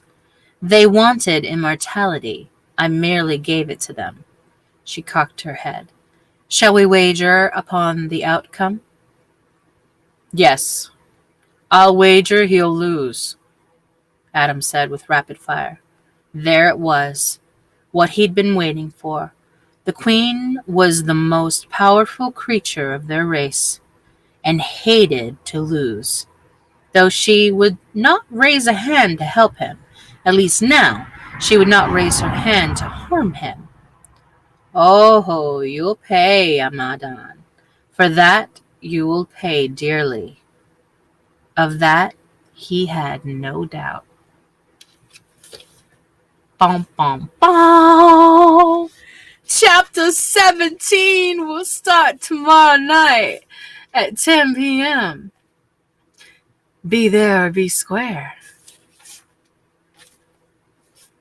Damn, this shit's getting good. Now it's got like fucking elves and shit, like, or something. I don't know. Like, in my mind, I'm thinking of them as like elven people. I don't know. Like really tall, slender, like pristine, everything, like all posh.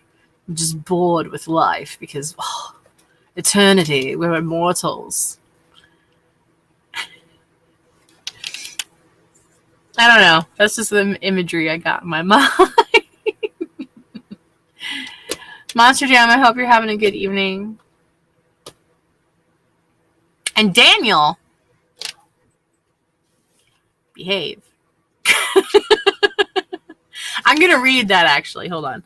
Adam remained wisely silent as his queen inspected his body. Slowly she perceived a scent in the air and her face crinkled to a disgusted mask. Yee, ga, yasanai kad. Wash your merkin before you present herself to me. I almost threw up in your boots. Chapter 17 starts tomorrow night. Elven BDSM scenes. Queen demanding passwords. Digus is unacceptably circumcised. Tune in tomorrow evening, 10 p.m. Eastern Standard Time for some more chaos.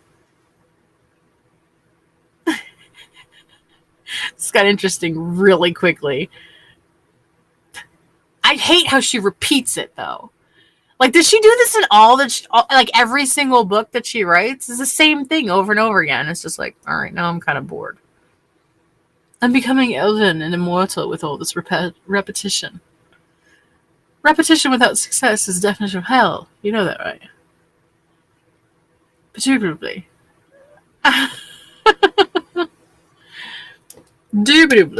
Indubitably. I don't know, I'm making words up now. Perturbatively. I'm perturbed. Perturbed that this book is fucking repeating itself. Anyway.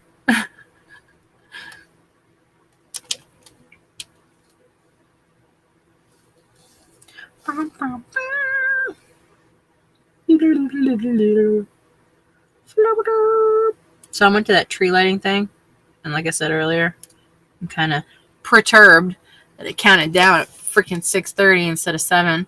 Assholes. I I'm walking down the sidewalk in my fucking heels, and I can't walk that fast because it's brick floors, brick roads.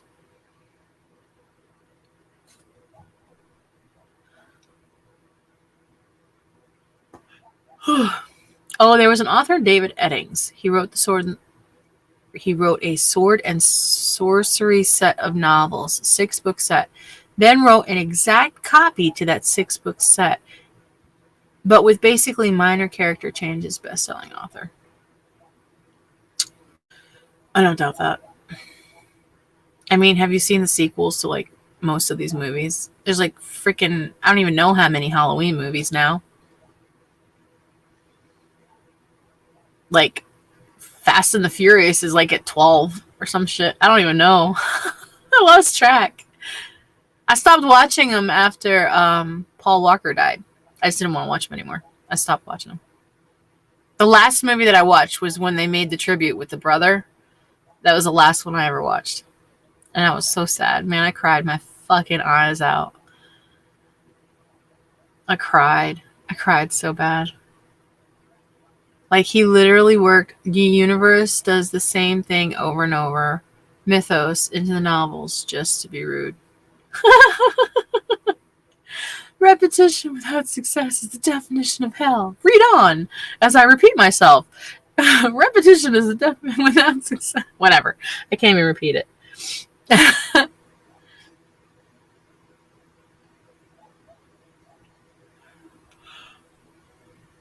My class.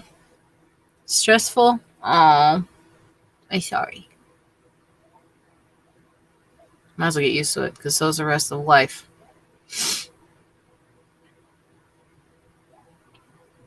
Bills are the repetition of hell.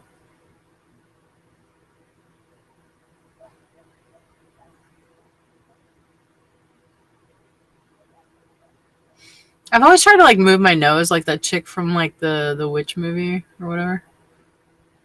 Not movie, TV show. Like, you know when she moves her nose? Bewitched. That's it. There we go. But she did it this way though. They had to have like glued a fishing wire to her nose for it to do that. Tricksters.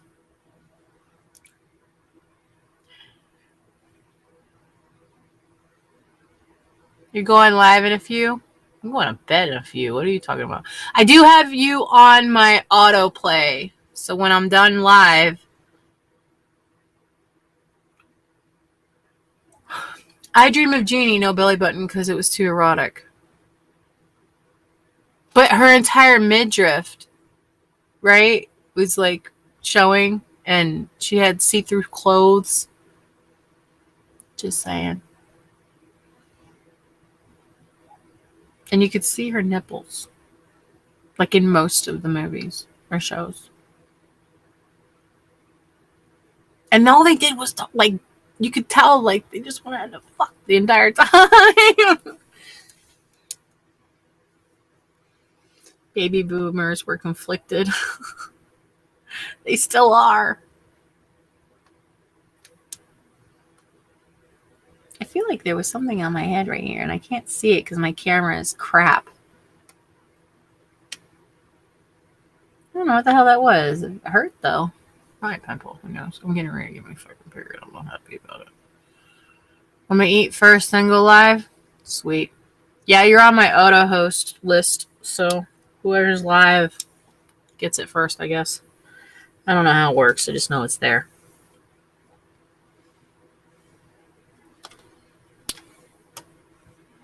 Tomorrow night, actually, no, I won't be going live at 10 p.m. I'm going to be driving home. That's going to suck. There's a live event tomorrow night at 8 p.m. A friend of mine has a band, and they're playing live tomorrow night, and I'm going to be streaming starting at 8 p.m. So if you join me at 10 p.m., you might be getting the last of that band playing. I don't know. He's pretty lively, though. Johnny Rocket's pretty awesome.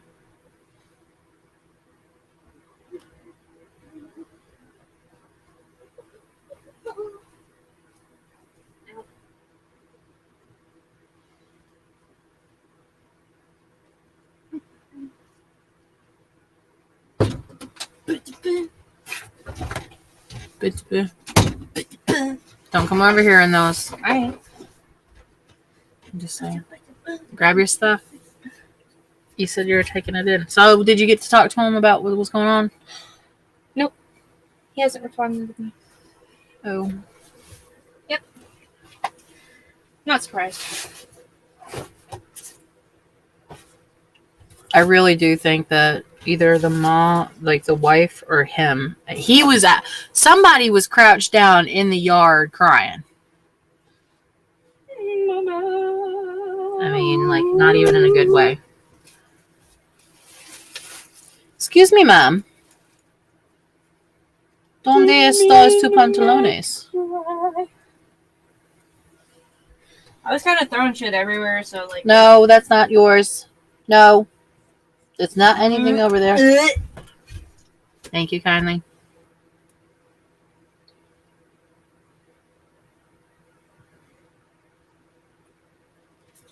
There's literally nothing in here for you.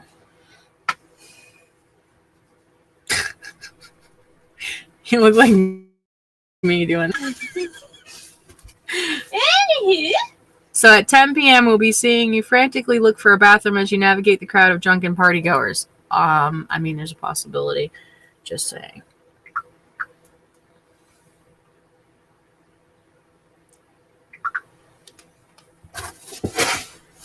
Some help with this boot. You just leave the box in here if you were not really going to use it tonight.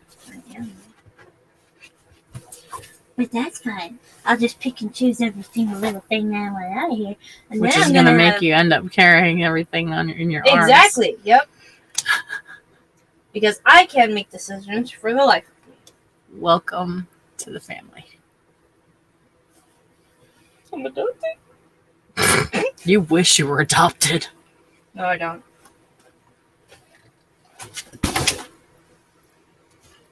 Make it cry. But I'll be back this time tomorrow.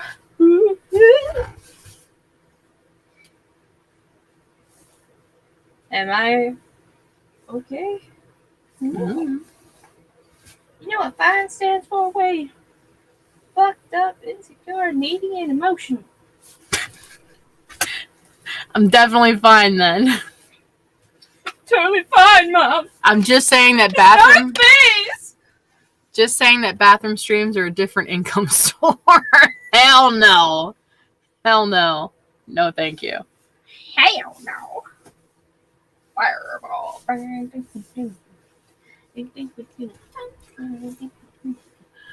Don't know what that is, but I'll find this inmate shirt. Don't know really what it's but What if it says something that's like, I don't know. Something crazy. You want to hear something crazy? I love you. You want to hear me say something crazier? Yes.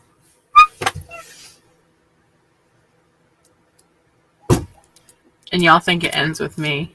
No. I'm I just manic right now. multiplied Fuck all you bitches. I just multiplied In the it. ass. Without lube. Ouch. Exactly. No kiss, no KY, nothing? Just straight cactus? Bye, Mama. Love you, baby. Love you too. Make sure that door closes. No, it ain't. Nuh-uh.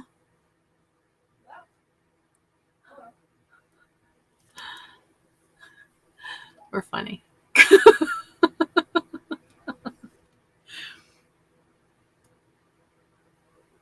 That was my 16-year-old daughter, by the way.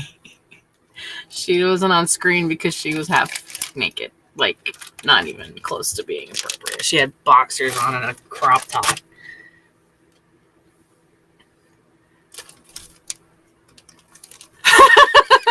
I love you. Yes. Fuck you in the ass with that little abuse daughter 2021.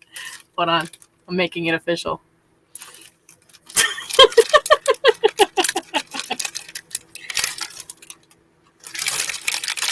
I got packaged in the mail today.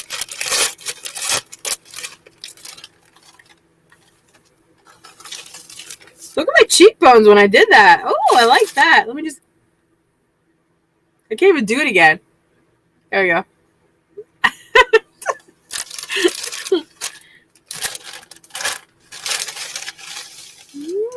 What's this? Oh, I like it. It's lacy. I should just stack these all up and just make them my Christmas presents to myself, basically.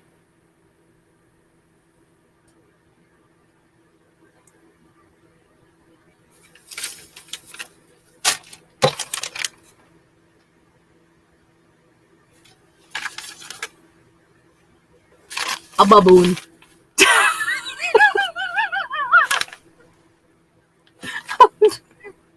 What? Who names their company a baboon? For, like, lacy shit. Now I feel ugly. Either that or my ass is gonna be red. I don't know. Ooh, this is nice. I like this.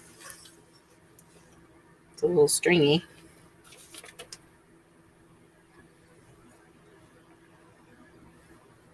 I'm slightly confused as to which way it's supposed to go. Oh, here we go. I think. Maybe? Oh, here. Maybe. No, that's the back. That's the front. What are those things? I don't even know what that is. I'm just like, what is this? Is this... Wait. What? I'm so confused right now. I don't understand. Is this just a top? What is this? What is this? I don't know, but it's really sexy. It's so soft. Oh my gosh. You need a baboon's arms to zip it up in the back. I don't know how this is going to work. All right, so this part, hold on. This part, outfit check. All right, this part goes in the front, but what the fuck does this shit do? Is this like a waist tie? Because it's sideways. What the fuck is this? Do you see what I'm saying? Like, does it just tie around? It doesn't have a picture. I need instructions for this shit. Okay.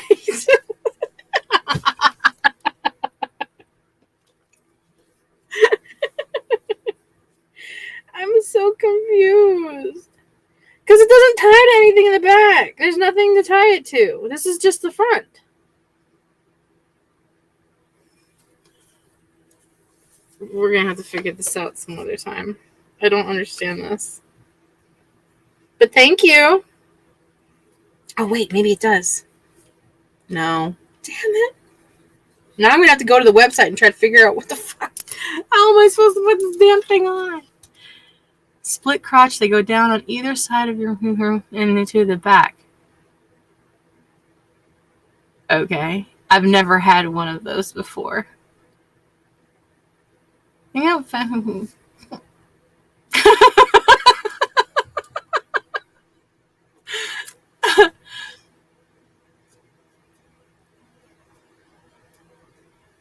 I mean, it'd be looking like this.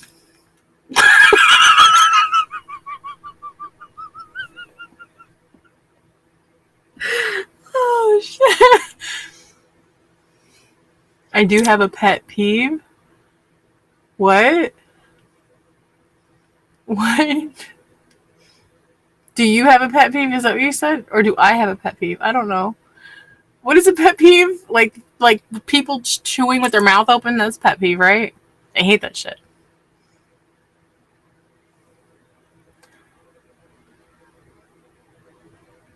I do have a pet peeve. I don't know. What does that mean? I don't know how to do it. And what do you tie it to? There's nothing to tie it to the back. Look. Like, I think that's the back. Yeah, there's nothing to tie it to. It's just open. Like, there's just lace. So what the fuck do you tie it to?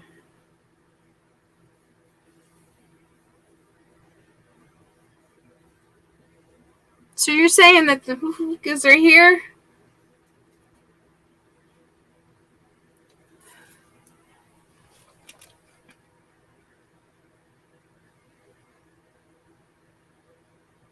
Yeah, I know that. But I don't understand how this works. I've never had one of these before, and it has nothing to tie to in the back. So is it just there? Like, what? I'm so confused. Maybe I'll just tie it in a bow in the front and just let it hang.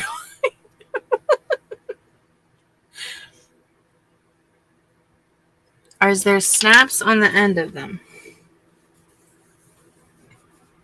No.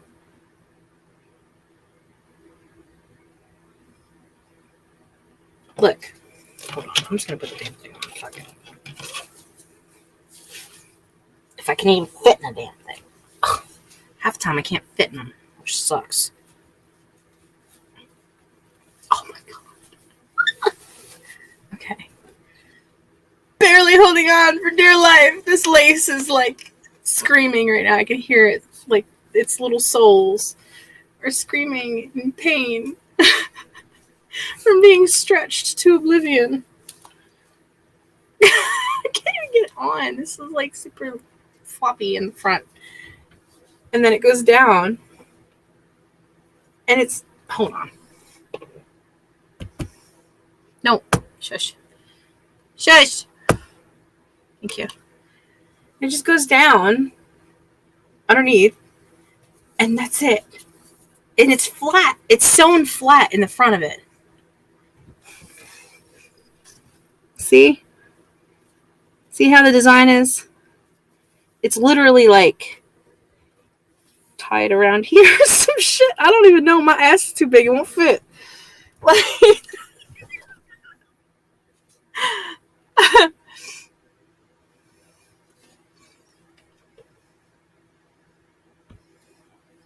Come on, you stupid thing. Mute. I'm confused. Oh, up and around your neck? It won't reach that far. Maybe it will. I don't know. Maybe back up and around and like you tie it? I don't know. Crossed over your cleavage. Do I have it on wrong? Is it supposed to be like that? No, because it's printed on the outside. Yeah, there's backing to this. I'm so fucking confused. Or do you step through this? And this goes to the back. I'm a big girl. That shit ain't gonna fit.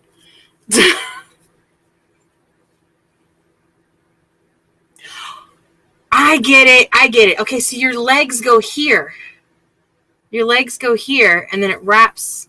But either way, that would still not make any sense because...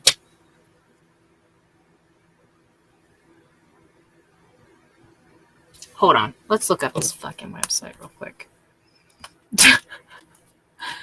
ABABOON.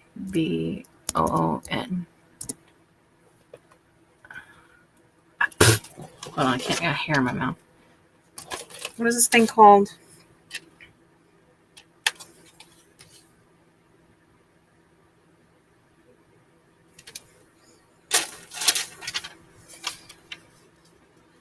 One piece lingerie, lace, sexy baby doll, teddy, sleepwear, one red apparel. Okay.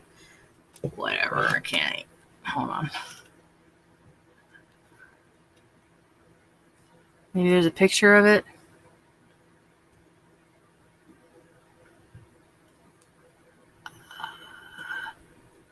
Hold on, I'm gonna look up a picture of it. Hold on, I'm gonna share my screen. I know, right? I'm so confused right now. Like, wait, what? Hold on. This is what it. Oh, my dumbass has it fucking upside down.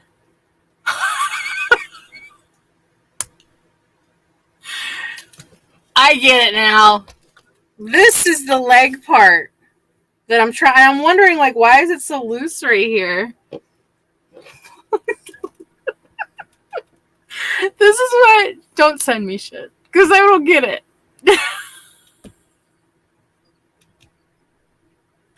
Oh my god, I'm sitting here trying to force it over my titties. Like, well, I may not be able to get it back off again. I don't know. Okay. So this is the leg part. This is the hoo-ha part. Oh my god. I can't get it off. My dumbass. Well, you're going to end up upside down anyway, so. Okay, now I get it. Now it makes sense. I'm sitting there trying to figure this shit out. I'm like, if you guys get half of the stuff that I get and had to figure it out on your own with no imagery, it's like putting together a fucking IKEA box without any instruction book. Like, eventually you're going to put it together and there's going to be some extra pieces somewhere. And hopefully it'll hold. Like,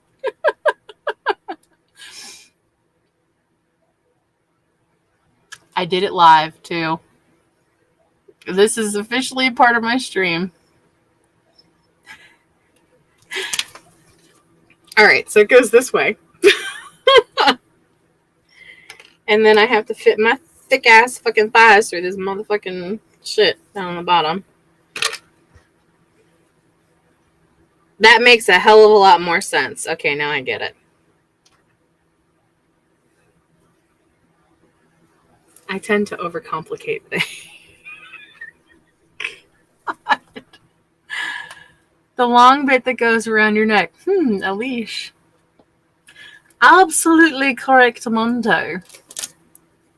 It's a pretty color, though.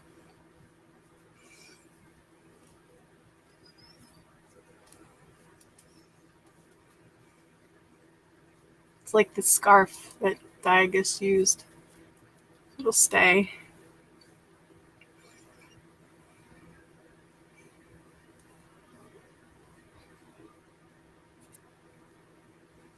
I don't know, it's really soft, though. I like it.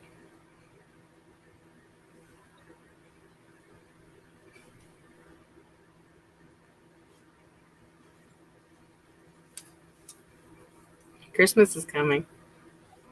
And so is Santa. This is Mrs. Claus outfit. I think. Santa would be very happy coming down the chimney that night. This is why I'm going to hell. In like every freaking language. Frank would lose his mind. Maybe. I don't know.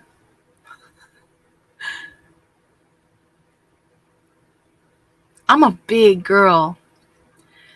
There's going to be new content coming out soon. I'm going to add that to not only to my OF, but I may even be inclined to add one to my Instagram. Just for Christmas. That in front of a Christmas tree at night. Just the lights from the Christmas tree. Yeah. I don't know. There's something about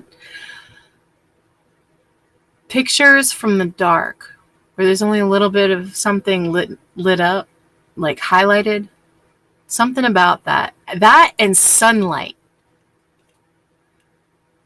Sunlight through a window. If you guys check out my Instagram, you'll see what I'm talking about. I think I actually just uploaded a bunch to my storyline too. I'm trying to get all of my pictures from my old phone because it was a year ago when I started my OnlyFans. And I did all the photography myself. And I took photography class in school. So, and I love light work, like playing with light work. And I also like negative space. So, like reverse light work, which means that you're working with the darkness and like just lighting up specific things. Yeah. Or blurring, like blurring the edges of something. Make it look like it's a memory. I like that shit too. So if you check out my Instagram, I do a lot of that. Like the filters and stuff that I use, I don't think you'll see it a lot in other people's artwork.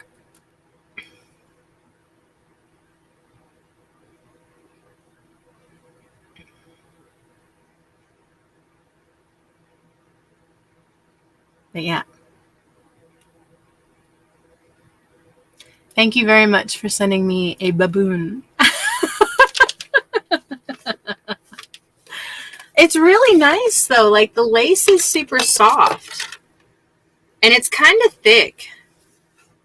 Like the material is kind of thick. So this is like my review of it. It's made in China though, which I guess really everything is now. It's 85% polyester and 15% acrylic. It's an extra, extra large, so it should fit most places. I can't believe I put that shit on upside down. Yeah, that makes a hell of a lot more sense. I have the image of my first girlfriend's silhouette by the fire burning in my mind. 35 years later, powerful. Yep. It's the lightest things, like the smallest, just little features that will forever be ingrained in your memory.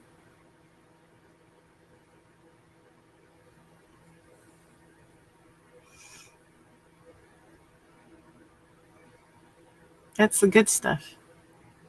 No matter how much it hurts. Can't remember what dad looked like, but I can remember that. That's what I'm talking about.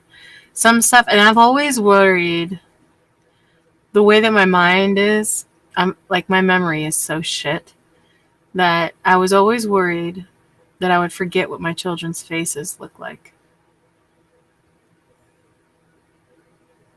They change so often, so frequently that when I look at them now, they look so different every time I look at them.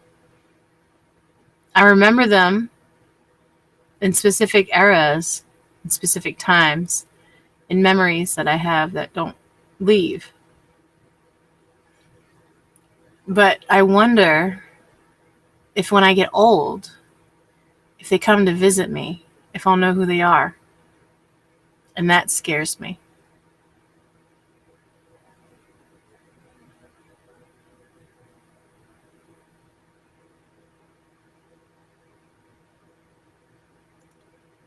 Watching my grandmother go through dementia was horrible. Because the only person that she remembered was me.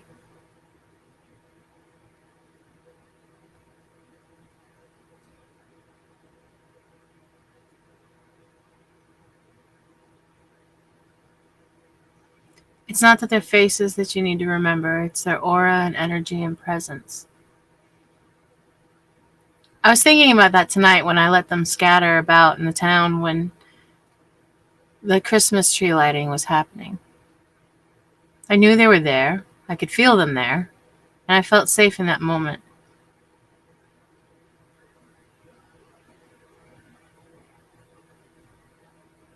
I would like to think that she felt who you were. We were kindred spirits. It was like me at 80 years old. Spitfire. I ain't changed a damn bit. With her little limericks and stuff. I drew hearts on both of our hands and took pictures of it. And said that we were going to get tattoos when we got together whenever she got out of the hospital. Well, not hospital, hospice.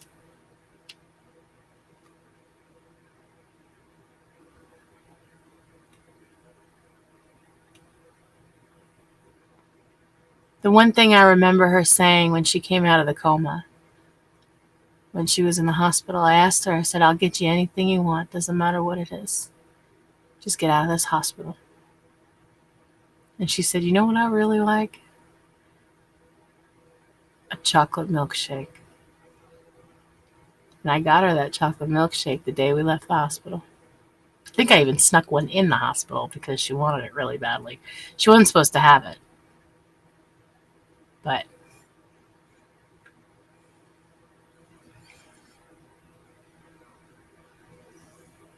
I don't think I could ever love another the way that I loved my grandmother. I could never love any man on this planet more than I loved my grandfather.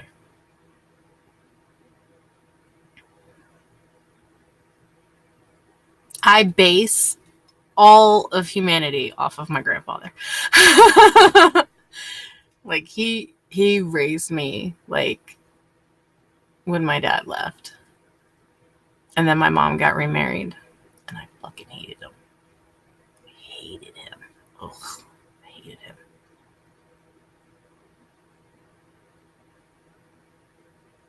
Still do. Friend says we are just energy inside these astronaut suits we call body. It doesn't matter what the suit looks like or if it's worn out, like the palm system is busted, the energy contained within is same. And when the suit is discarded, the energy will remain.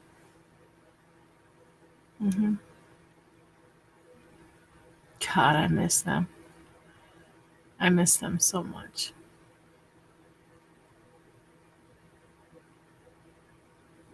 My grandfather wanted me to go into the Air Force because he could never get into the planes. He was a tank driver in the Second World War.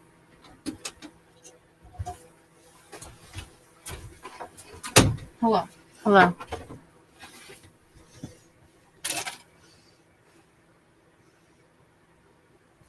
That's my other daughter.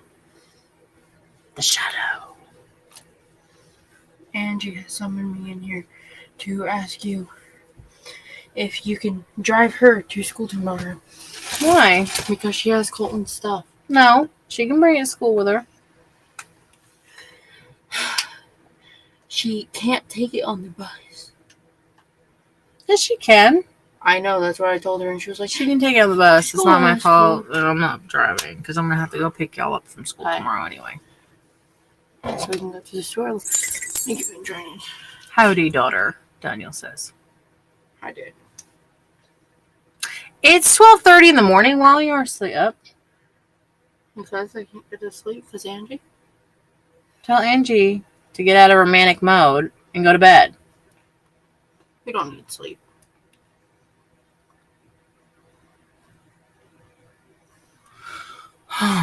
Lord. Well, I can already tell that she's going to have a crash pretty soon. And,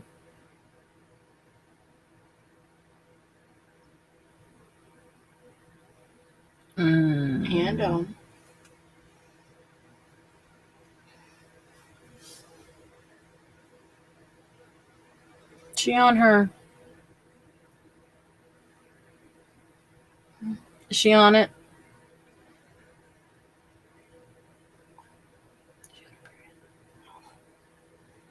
If she's not, she needs to be. And if not, she will be soon because I already can tell the moon's coming. Ugh, bipolar. Gotta love it. Alright, so I am going to bed. It's been 2 hours and 30 minutes. I hope you all enjoyed this evening. And tomorrow night, I will not be streaming at 10 p.m. If you want to join me at 10 p.m., that's totally fine. If I'm even here, I have no idea. Most likely, I'll still be streaming band, playing live. So, check me out tomorrow at 8 p.m. Eastern Standard Time.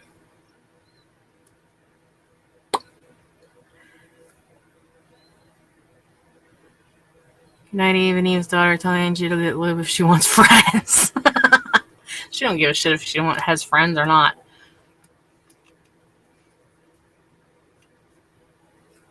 It was a comment she said earlier. She said, fuck everybody with no lube. Anyway, don't worry about it. Anyway. Is that peach tea? No, that is absolutely not peach tea. Don't drink it. Okay. Oh, that was my spine. Did you hear that pop? Oh, my belly. Back. Thick. Cheers. Thick. You can see my arm now. It's like thick. Thick boy. All right. Y'all have a good night. And 10 a.m. tomorrow morning. You chubby boy. Blah, blah, blah, blah. Yep. I'm done with the thickness. Hopefully see you guys tomorrow. If not, whatever. Just make sure that you behave.